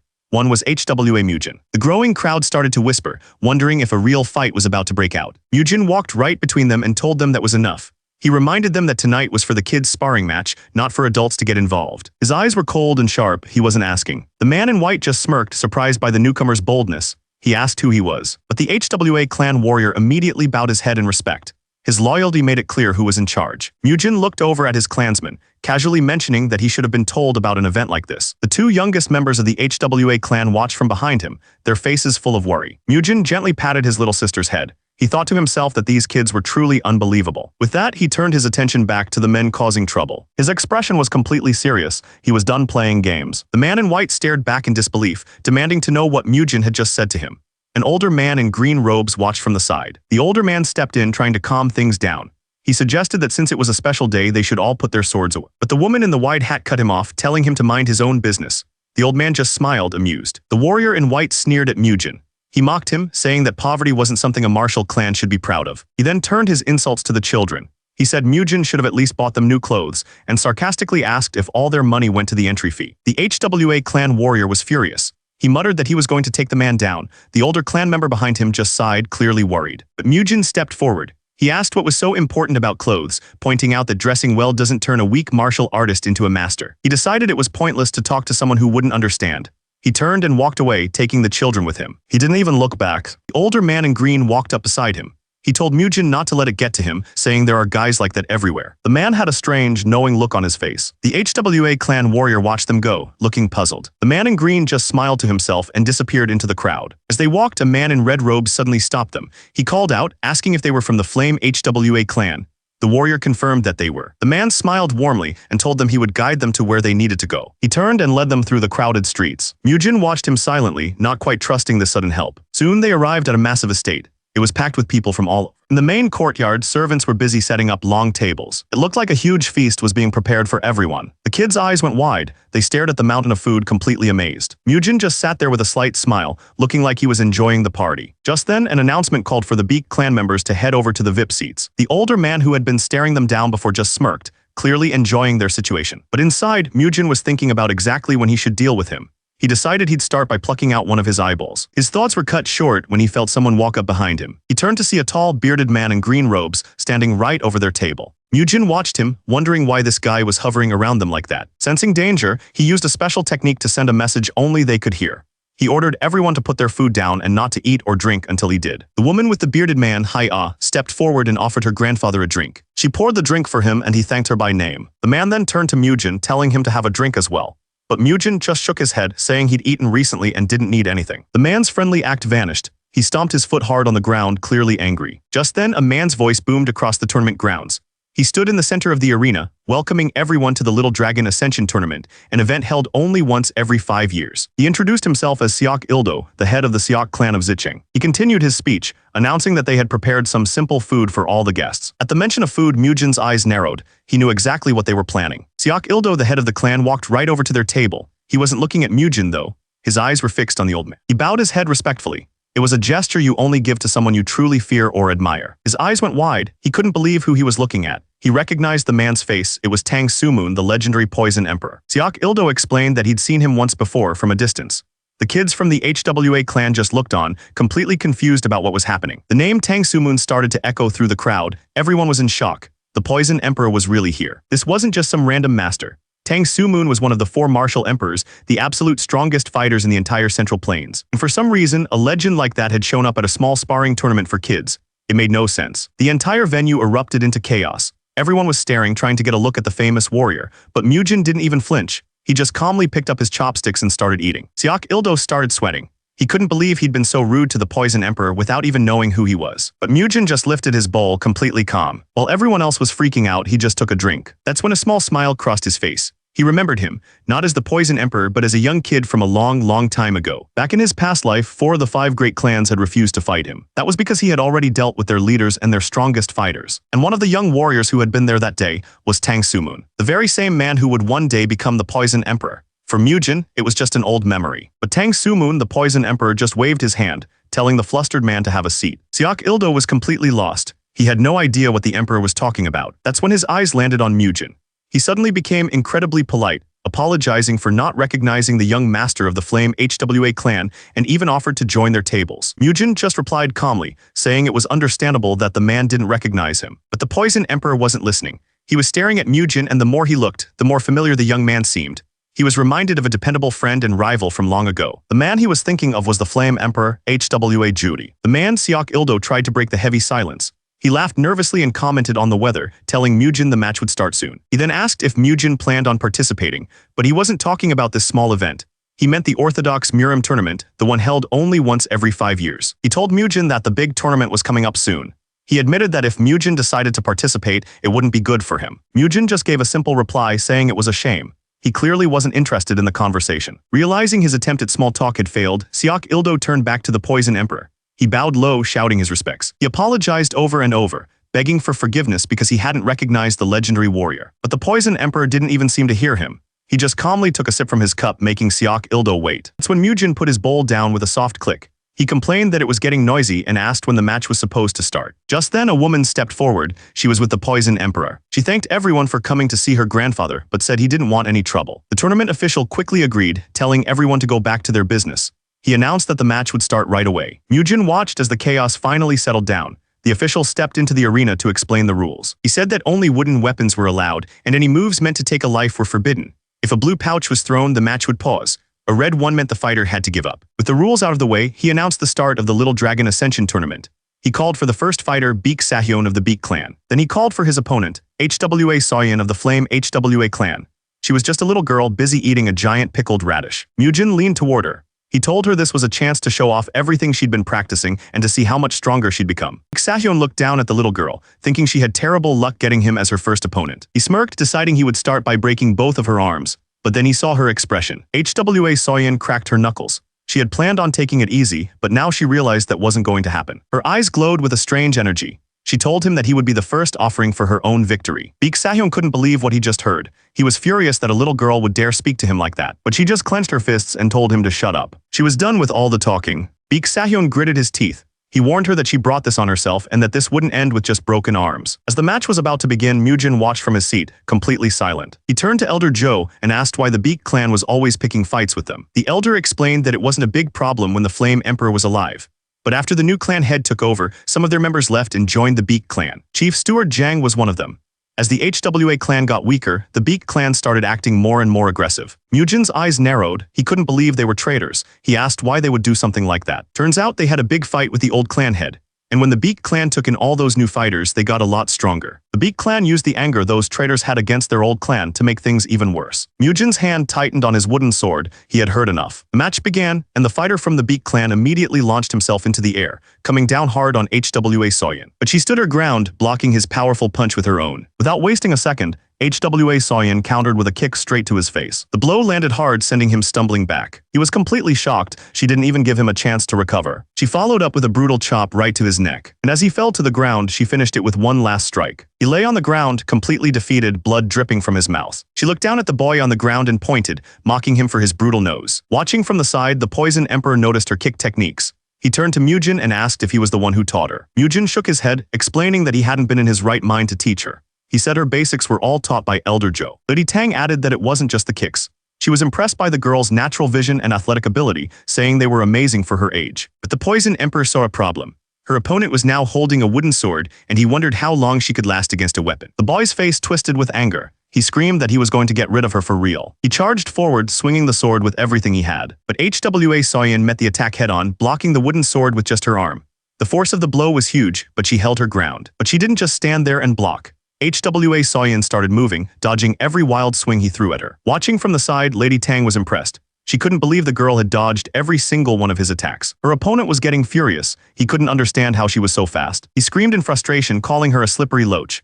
But HWA Soyeon just kept her cool, watching his every move. He swung again, but she was just too quick for him. She kept dodging, but he was slowly forcing her backwards. That's when she ran out of room. Her back was against the wall. The men from the HWA clan panicked. They screamed for her to get out of there, but she had nowhere left to go. A man from the Beak clan screamed from the sidelines. He urged his fighter to finish her off and show no mercy. Thinking he had her cornered, her opponent lunged forward with a furious roar. But she wasn't cornered at all. At the last second, she used the wall to launch herself right over his head. Elder Joe and Lady Tang watched in disbelief. Even Mujin, who had been quiet the whole time, had a small, impressed smile on his face. She landed perfectly behind him, leaving him completely open. The young fighter spun around, annoyed. He mocked her for jumping around like a squirrel after dodging like a loach. But HWA Soyeon just smirked. She told him he fell right into her trap. His eyes widened. He had no idea what she was talking about. She explained that with her back against the wall, she could attack with full force without getting thrown backwards. With a confident grin, she challenged him to try and block her kicks with his slow sword. That's when the Beak clan fighter's face filled with panic. He knew he couldn't react in time. She unleashed a storm of kicks, one after another, giving him no chance to even breathe. The HWA clan members stared, completely stunned. They couldn't believe what they were seeing. On the other side, the Beak clan elder was furious. He watched as his fighter was completely overwhelmed. The young fighter was bruised and bleeding, but he refused to give up. But HWA Soyeon didn't give him a chance. She landed one final, powerful kick right on his wooden sword. The impact sent him flying backwards, knocking the sword right out of his hands. The Beak clan elder screamed in disbelief. But just as the match was over, someone threw a small pouch into the ring. It landed right in front of the defeated fighter. HWA Soyeon paused, looking down at it with a confused expression. HWA Soyeon stared down at the pouch, her expression turning serious. The defeated fighter looked up, a twisted grin on his face. He pointed a shaky finger at her, promising that this wasn't over. HWA Soyeon just smiled. It wasn't a friendly one. The Beak clan fighter desperately argued that the match was over. He told her she had to stop, but she just ignored him and started walking forward. Her eyes glowed with a red light. She told him he could do whatever he wanted later, but right now he had to deal with her. The fighter's face went pale. He was terrified. That's when HWA Soyeon exploded with energy, leaping into the air to finish him off. An official from the Beak clan stared in disbelief, completely stunned by what he was seeing. Her kick landed hard. The fighter collapsed to the ground, groaning in pain. HWA Mujin burst out laughing. He was loving every second of this. The Beak clan official finally snapped.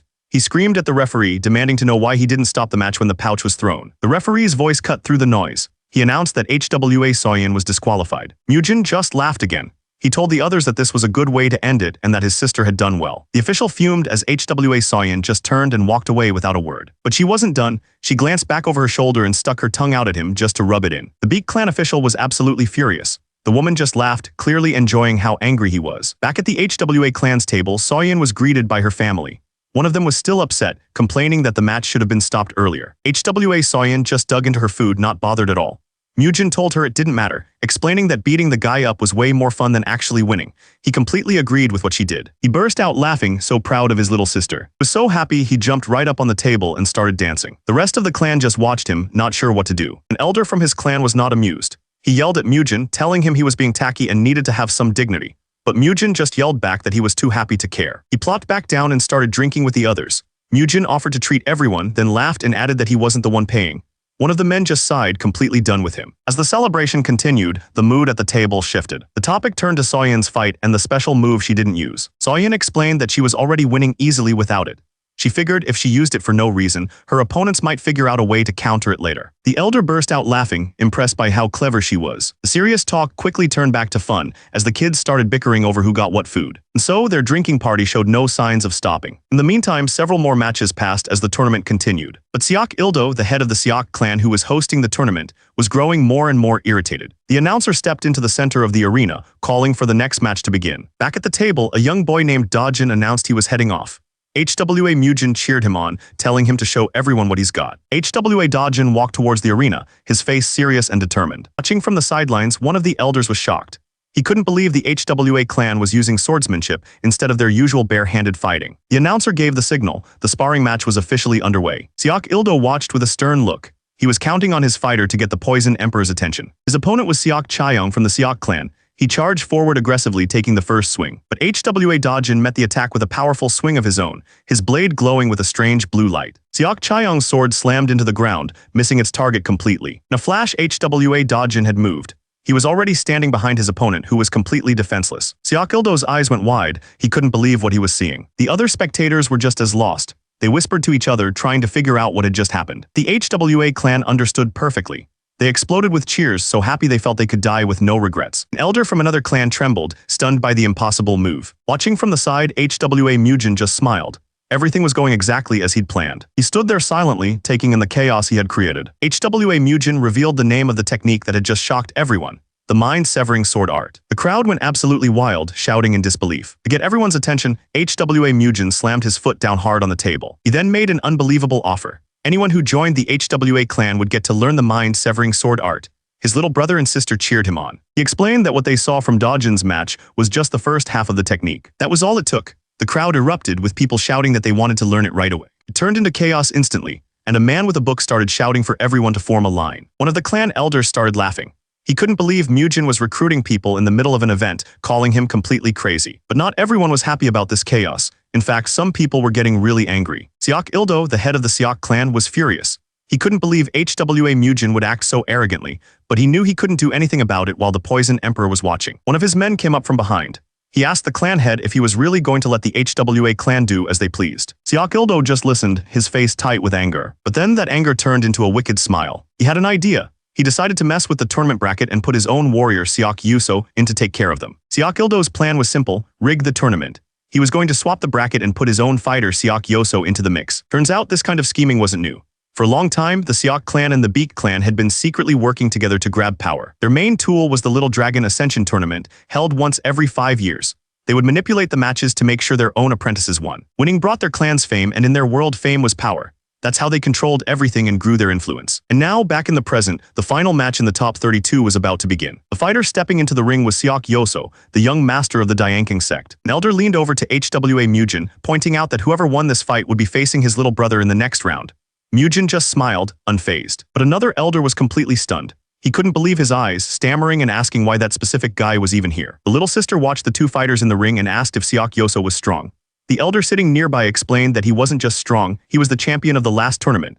He was surprised to see him, thinking he was still training with the Dianking sect. In the ring, his opponent Ban Yowal looked terrified. He knew exactly who he was up against. He stammered, completely shocked, asking why someone like him was even here. Seok Yoso just smiled back, not saying a word. His opponent didn't buy it. He shouted that Seok Yoso had to be lying about his age, claiming there's no way he wasn't at least 50. Seok Yoso didn't bother to argue. He just charged forward, his eyes glowing red with power. The little sister watched, her eyes wide with worry. And just like that, it was over. His opponent was on the ground, completely defeated. The announcer declared Seok Yoso the winner. Seok Yoso just stood there with a smug look on his face, like it was nothing. The head of the Seok clan was absolutely furious. But HWA Mujin just calmly took a sip of his drink, completely unfazed. He smiled to himself. Everything was going exactly as he wanted. Meanwhile, HWA Dojin was getting ready. He was focused, preparing for the fight to come. As the day came to an end, the stage was set for the main event. The announcer's voice echoed through the arena, getting everyone hyped. He announced the next fight: HWA Dojin, the young master of the Flame HWA clan versus Seok Yoso. This was the match everyone was waiting for. Watching from the stands, one of the spectators commented that this was basically the final match of the tournament. happening way too early. The head of the Siak clan let out a smug laugh. His plan was already in motion. The Poison Emperor watched everything from his seat, not saying a word. The HWA clan cheered wildly, shouting for HWA Dojin to win. But Mujin watched with a serious look, knowing what was really at stake. On the stage, HWA Dojin faced his opponent Siak Yoso. The tension between them was heavy. Siak Yoso started talking trash, asking if Dojin was there for revenge. He let out a little laugh, clearly trying to get under his skin. Then a strange red energy started glowing around him. His eyes turned red, and he had this crazy look on his face. Without any warning, he swung his sword, unleashing a wave of that red energy. The fight had begun. He announced the name of his technique, the 12 radiant sword strikes. Suddenly, a dozen slashes came at HWA Dojin all at once. He was completely caught off guard by the speed. He could barely block the attacks. The force of each strike was immense. Siak Yoso mocked him, calling him a worm. He warned him that if he only blocked, his skull would be smashed in. The attack was relentless. HWA Dojin was being driven back completely on the defense. Watching from the side, HWA Mujin recognized the technique. It was the Dianking Sect's signature fast sword style. The elder next to him agreed that this was going to be a tough fight. But Mujin didn't look worried at all. He just watched calmly. He kept his eyes on the stage, watching the battle play out. Watching from the sidelines, Siak Ildo had a wicked grin on his face. He urged his fighter on, telling him to show them the massive gap in their skills. On the stage, the difference in power was obvious. Siak Yoso's attacks were relentless, and HWA Dojin was completely overwhelmed. Yoso laughed, mocking him for struggling so much. Dojin could only grit his teeth and endure the punishment. The attacks just kept coming one after another with no break. But HWA Dojin wasn't done yet. He tightened his grip. Instead of just blocking, he started to push back, looking for an opening. Dojin finally made his move. But Siak Yoso just laughed, saying he'd been waiting for this exact moment. It was a trap. Yoso slammed his fist right into Dojin's shoulder. Siak Yoso unleashed a powerful technique, the radiant sword strikes. The strikes were too fast to block. Dojin was taking the full force of the attack. He grunted in pain, trying to hang on through the assault. The final hit sent him flying across the stage, slamming him into the ground. Siak Yoso stood over him, ready to end the match. He casually remarked that it was ending a bit early. But just as he brought his sword down, something small and dark hit the blade. It was just a small stone. Siak Yoso was completely confused, wondering where it came from. Then from across the arena, the person who threw it came into view.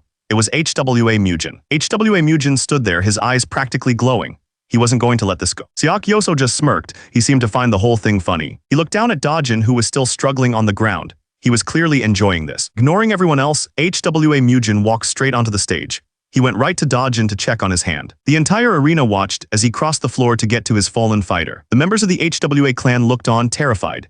His little sister gasped, her eyes wide with worry. Dojin gritted his teeth, trying to fight through the pain. Mujin looked at Dojin's trembling hands. From nearby, Siak Yoso's voice cut in, tauntingly asking what he planned to do now. Without a hint of fear, HWA Mujin just looked back at him and agreed. On the stage, Dojin pushed himself up, his grip tightening on his wooden sword. He stood tall, ready to face his opponent once more. Watching from the side, one of the elders remarked on the boy's impressive spirit.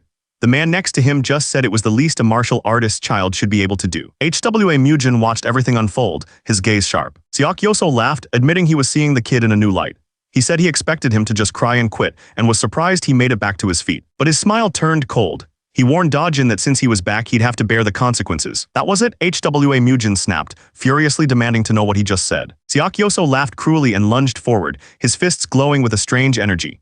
He shouted that he was about to create a new pair of crippled brothers. He didn't even wait for an answer. Siak Yoso just charged forward, his fists glowing. He had a twisted smile on his face, like he was enjoying every second of this. But just as the attack was about to land, everything seemed to slow down.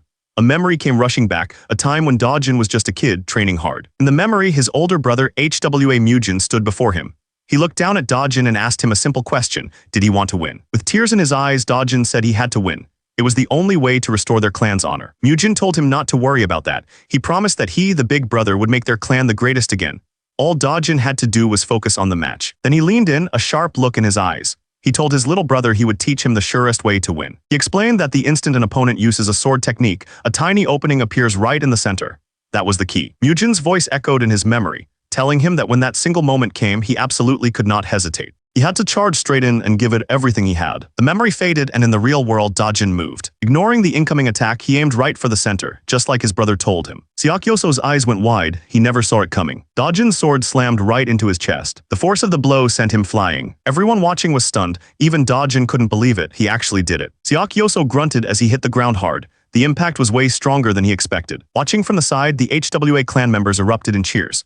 They couldn't believe he'd actually landed the blow. But the fight wasn't over. Siak Yoso pushed himself back up, looking absolutely furious. He glared at Dojin, calling him a filthy insect, and questioning how he dared to even touch him. Dojin's confidence wavered. He knew that attack should have been enough, but it wasn't. Siak Yoso started to threaten that Dojin wouldn't leave alive, but he was cut off when something smacked him right in the face. A red fruit fell to the ground. A moment later, someone stepped on it, crushing it completely. Siak Yoso was livid. He spun around, demanding to know who had the nerve to throw something at him. HWA Mujin put his arm out, stopping his brother from going any further.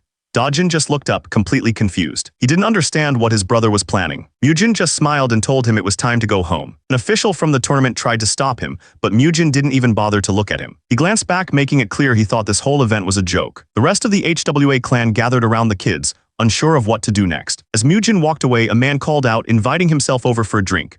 The woman next to him was shocked, asking her grandfather if he was serious. HWA Mujin didn't seem to care one way or the other. He just told the old man to do as he pleased. As the HWA clan left, the crowd noticed the old man and his granddaughter were following them. It seemed the Poison Emperor was leaving too. One of the spectators clicked his tongue in annoyance. He was clearly upset that the show was over. He watched the old man and his granddaughter walk away into the distance. From another side of the arena, a different man watched everything unfold with a smirk. Meanwhile, on the busy streets outside the arena, people were going about their day. But then one man stopped in his tracks, his eyes wide. He saw someone walking through the crowd who definitely didn't belong. The figure walked with a silent, steady pace. They stopped in front of a man who immediately bowed his head. These were members of the Crimson Sword sect, and they did not look happy. This was Hong Joheng, also known as the Hidden Dragon of Zicheng. He had a look on his face that just screamed trouble. The man with him, known as Death Black Crow, agreed. He told Hong Joheng he was trusting him to take out a very dangerous target. Hong Joheng didn't seem worried at all. He said they even had the Crimson Sword sect backing them up. He looked completely sure of himself, like this was all just a game to him. And there he was, Ju Sugang of the Crimson Sword sect. He explained that the moment his group got involved, the outcome was already decided. The group laughed as they walked down the street, clearly not trying to hide their presence. A couple of guys nearby watched them pass, confused by all the noise. One of the men decided to follow them, trying to see what was going on. He kept his distance, tailing the group as they made their way through the city. The group being followed finally arrived at their destination, the HWA clan's residence. Hong Joheng stared at the entrance, unimpressed. He scoffed at the sight of the gate. Then with a single kick, he smashed it to pieces. The loud crash caught the attention of a young clan member inside. He rushed out to see the intruders standing among the broken wood. He furiously demanded to know what they were doing. Hong Joheng just smirked, his eyes glowing with a strange energy. He told the man the gate looked so rotten he figured the place was empty. Then asked if a mere servant was really daring to raise his voice at him. The young man was completely taken aback, stammering in disbelief. Before he could even respond, Hong Joheng's hand shot out and grabbed him. Hong Joheng wasn't alone. His whole crew walked in right behind him, strolling into the courtyard like they owned the place. They were clearly looking for trouble. A couple of the HWA clan members saw the intruders and couldn't believe their eyes. The noise reached HWA Mujin. He walked out to see what was going on. But things had already gotten violent. One of the intruders was stomping a clan member into the ground. It wasn't even a fight. The intruders took down anyone who got in their way. In just a few moments, they had taken complete control of the courtyard. One of the younger members saw HWA Mujin and ran towards him, crying out in fear. But an intruder moved to cut him off. HWA Mujin recognized the man instantly and clenched his fist. His eyes glowed. He reminded the man that he'd spared him once before, on the condition that he bring the money. He didn't get another word out. HWA Mujin moved in an instant, sending the man flying backwards with a single, brutal strike. Before the man could even recover, HWA Mujin's foot came down, aiming right for his head. But he wasn't the main target.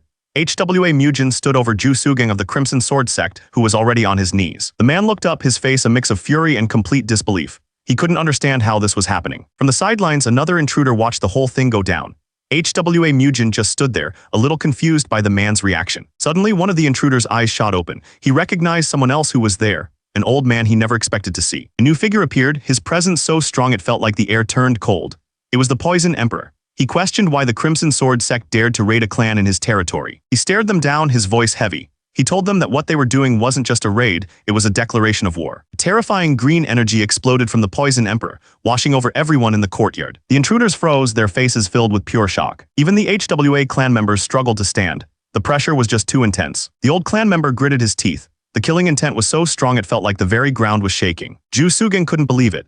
He frantically tried to figure out why the Poison Emperor would be here, of all places, defending the HWA clan. This was the Poison Emperor, one of the most powerful and feared men in the entire Murim. The realization hit Ju Sugang like a ton of bricks. If they offended this man, their entire sect could be wiped out. Without a second of hesitation, he slammed his head to the ground in a desperate bow. But the HWA clan's eldest wasn't satisfied with just a bow. He grabbed Ju Sugang and slammed his face into the dirt. His men could only watch, completely frozen in terror. The Poison Emperor's eyes glowed with rage. He told them that since they wanted to test him so badly, he would not only finish them, but also deal with their families before the next night. Ju Sugang screamed his name, his mind completely shattering with fear. That's when HWA Mujin stepped forward and stomped his foot. A massive shockwave of energy erupted from him, blasting across the entire courtyard. Everyone, including his own clan members, stared in total disbelief. Nobody knew he had this kind of power. Sometime later, things had calmed down. The entire HWA clan was busy, working together to rebuild. From a rooftop, HWA Mujin and the old man watched them. The old man commented on how nice it was to see everyone so full of life. He said watching them work so hard made the food and tea taste even better. He took a sip of his tea. Then, completely out of nowhere, he apologized in advance for what he was about to do. The old man asked him about the energy he had used earlier, calling it movement arts. HWA Mujin didn't answer. Instead, he just reached for his bowl and asked for the old man's understanding, basically telling him he couldn't talk about it. The old man didn't need words. He launched himself forward, his hands glowing with a dangerous green energy. HWA Mujin reacted instantly, throwing up a block just in time to stop the strike. HWA Mujin's eyes widened. He realized the old man was dead serious. The old man came at him with a green, glowing blade, and their weapons clashed in a blur of motion. Watching from the side, the old man's granddaughter screamed his name, terrified. The two of them were moving so fast they were practically flying above the courtyard.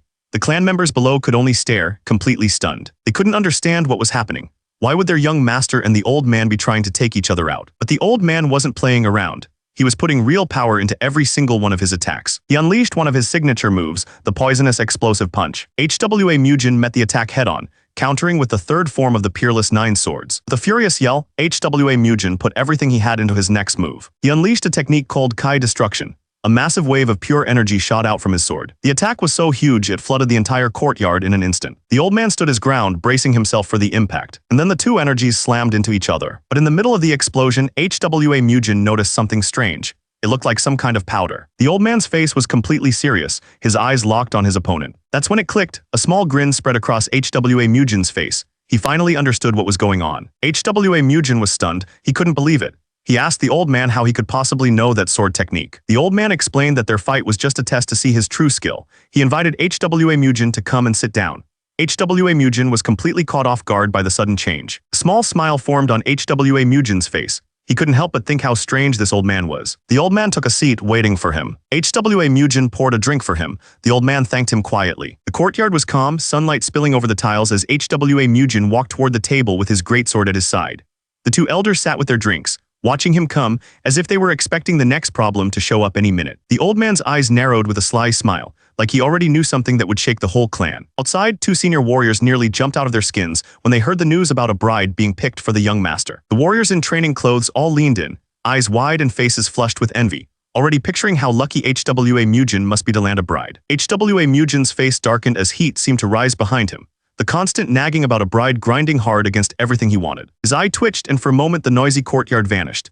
In its place, he saw a bright smile and a woman shining in soft light, a memory he had no wish to face again. HWA Mujin let out a short breath and smiled thinly, stating that he had no plans to marry, not now and not in this lifetime. His gaze stayed calm even as someone repeated his words in shock, unable to believe he meant to stay single for the rest of his days. HWA Mujin rubbed the back of his head and calmly added that the so-called perfect bride did not even match his taste, making both elders bristle like he had just insulted the whole world. The elder tilted his head and wondered if Mujin was maybe into men instead, and Mujin exploded, storming toward him with his fists clenched, yelling that the idea was insane. The elder waved toward Hai-Ah, saying he truly could not understand how anyone could turn down a woman every man longed for, while Hai-Ah puffed her cheeks and tried to hide how flustered she was. The old man rubbed his beard with a puzzled look, wondering if Mujin was simply clueless about that side of life, yet even that answer did not sit right with him.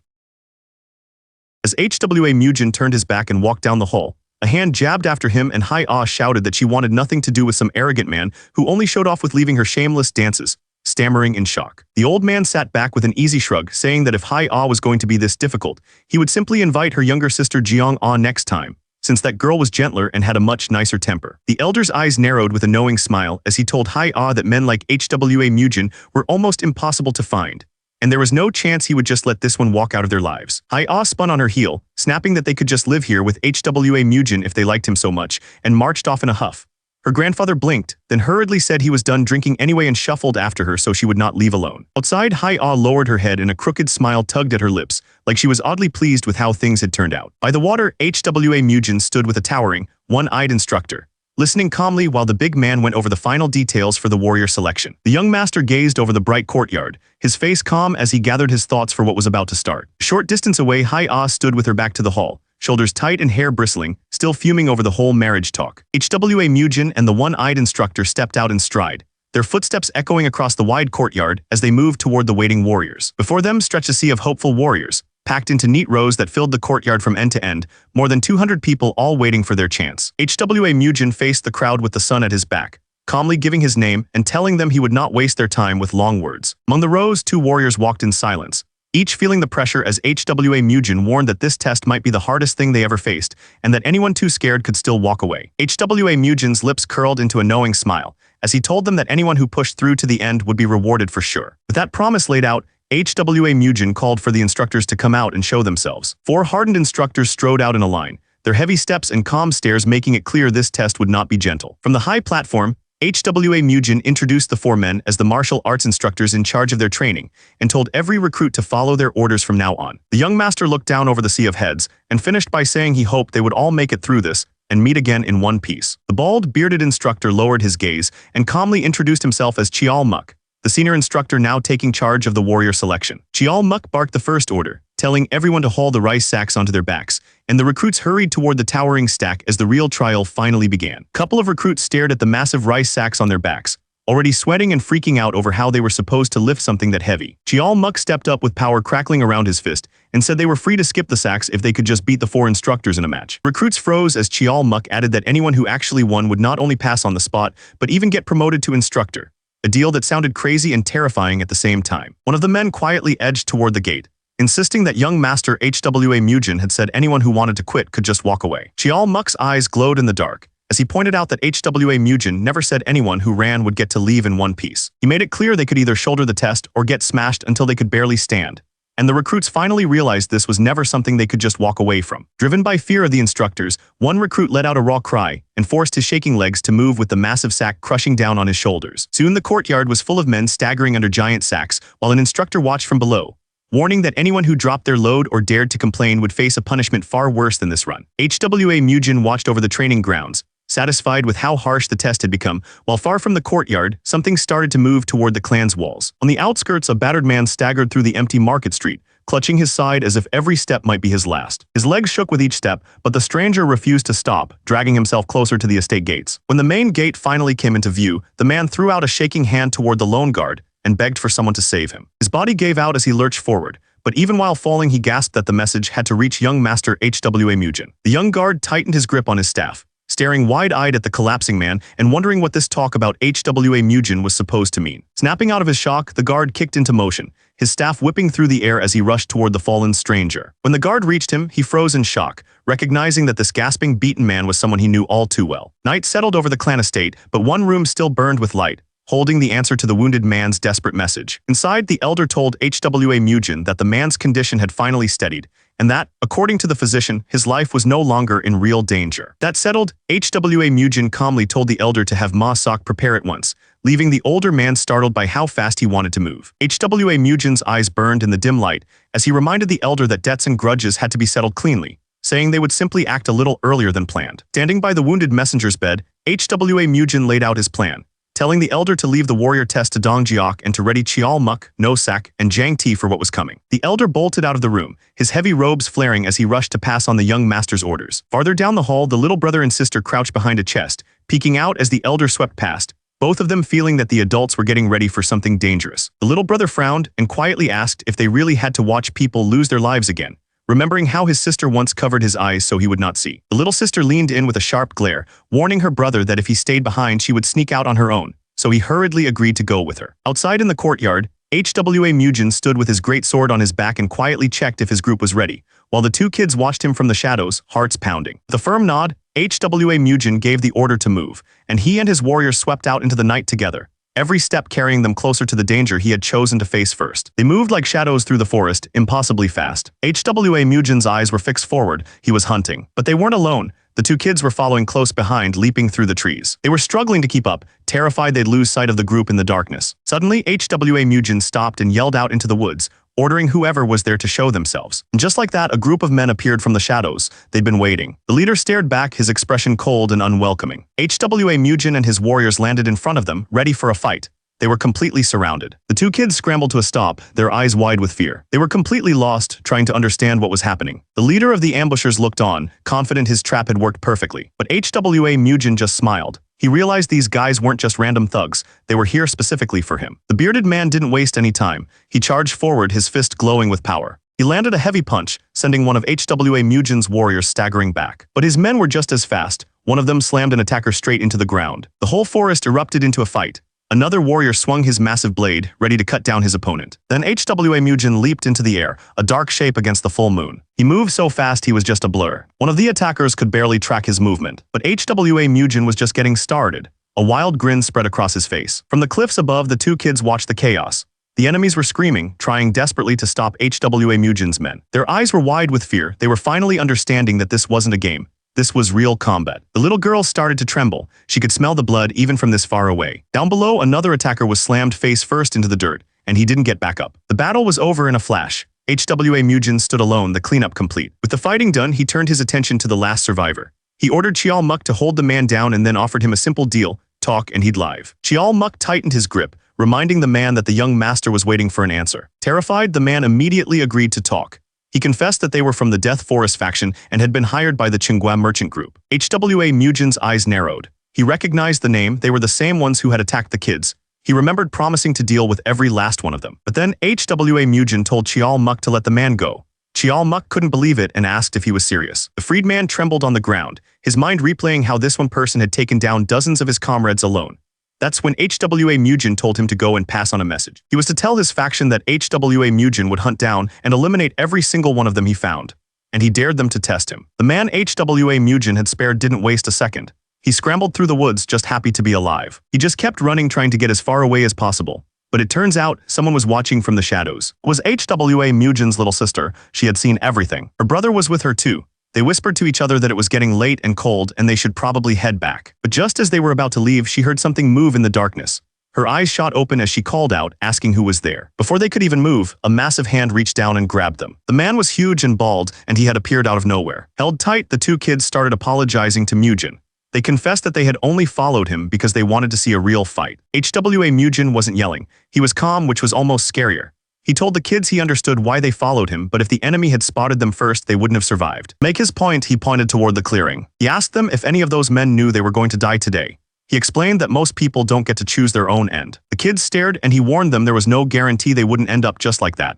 In this world, a single choice can decide everything. This, he told them, was the Murem. It was a place where death was always lurking right behind you. He asked if they understood, and they both quietly agreed. They would never be so reckless again. With that settled, he told them it was too dangerous to travel. They would camp there for the night and head back to the clan at sunrise. HWA Mujin started a fire, but it wasn't for cooking dinner. He began tossing the bodies of the men they had taken down into the flames. The fire roared, lighting up the dark forest. It was a massive blaze meant to leave nothing behind. The kids just stood there watching. The sound of burning flesh was completely new to them, and the smell had spread through the trees, thick and heavy. For the two children, this was another lesson they would never, ever forget. The long night finally passed, and the sun began to rise. With the bodies taken care of, HWA Mujin told the others it was time to go. He knew the clan would be in chaos by now. The big man Chial Muk gathered the two kids. He playfully called them little troublemakers as he led them away. One of their companions watched them go, their figures slowly shrinking in the morning light. HWA Mujin knew they had been delayed for too long and told everyone to pick up the pace. But while they were heading back, the Flame HWA clan estate was already in a full-blown panic. A man was screaming at the guards, ordering them to search every corner of the estate immediately. Another servant was losing his mind.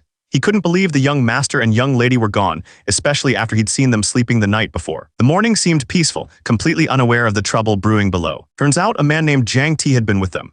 He correctly guessed that the young lady, HWA Soyan, had talked her brother, HWA Dajin, into sneaking out with her. Jiang Ti laughed, commenting that it was obvious HWA Soyan was the real ringleader of the group. Brother HWA Dajin panicked, explaining that she had threatened him when he said he wasn't going. But as they walked through the forest, they didn't realize someone was on the ground just a short distance away. A woman was struggling against her attacker, screaming for him to let her go. The man just laughed cruelly. He taunted her, saying she was putting up a better fight than the last person. She reached a hand out, desperately crying for someone to save her. That's when Chial Muk stopped. He couldn't believe what was happening in broad daylight. He told the kids to stay right where they were. He turned around, his face set with determination. The man looked completely unhinged, like a wild animal. Chial Muk stood in front of the kids, trying to shield them. He told the young master and young lady to head back to the clan immediately, saying everyone would be worried. But HWA Mujin knew this was a bad spot. He realized that if a fight broke out here, they would all die. The attacker looked over his shoulder, laughing. He told them they were just passing by. Then his expression changed completely. He glared at them, calling them pathetic and telling them to get lost. He turned his attention back to the woman on the ground. Noticed the young boy staring and mocked him cruelly, asking if he wanted to watch. That's when HWA Mujin spoke up, his voice low.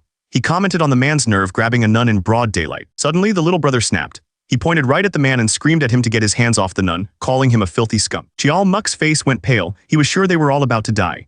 The little sister, though, just stood there with a little smile, enjoying the chaos.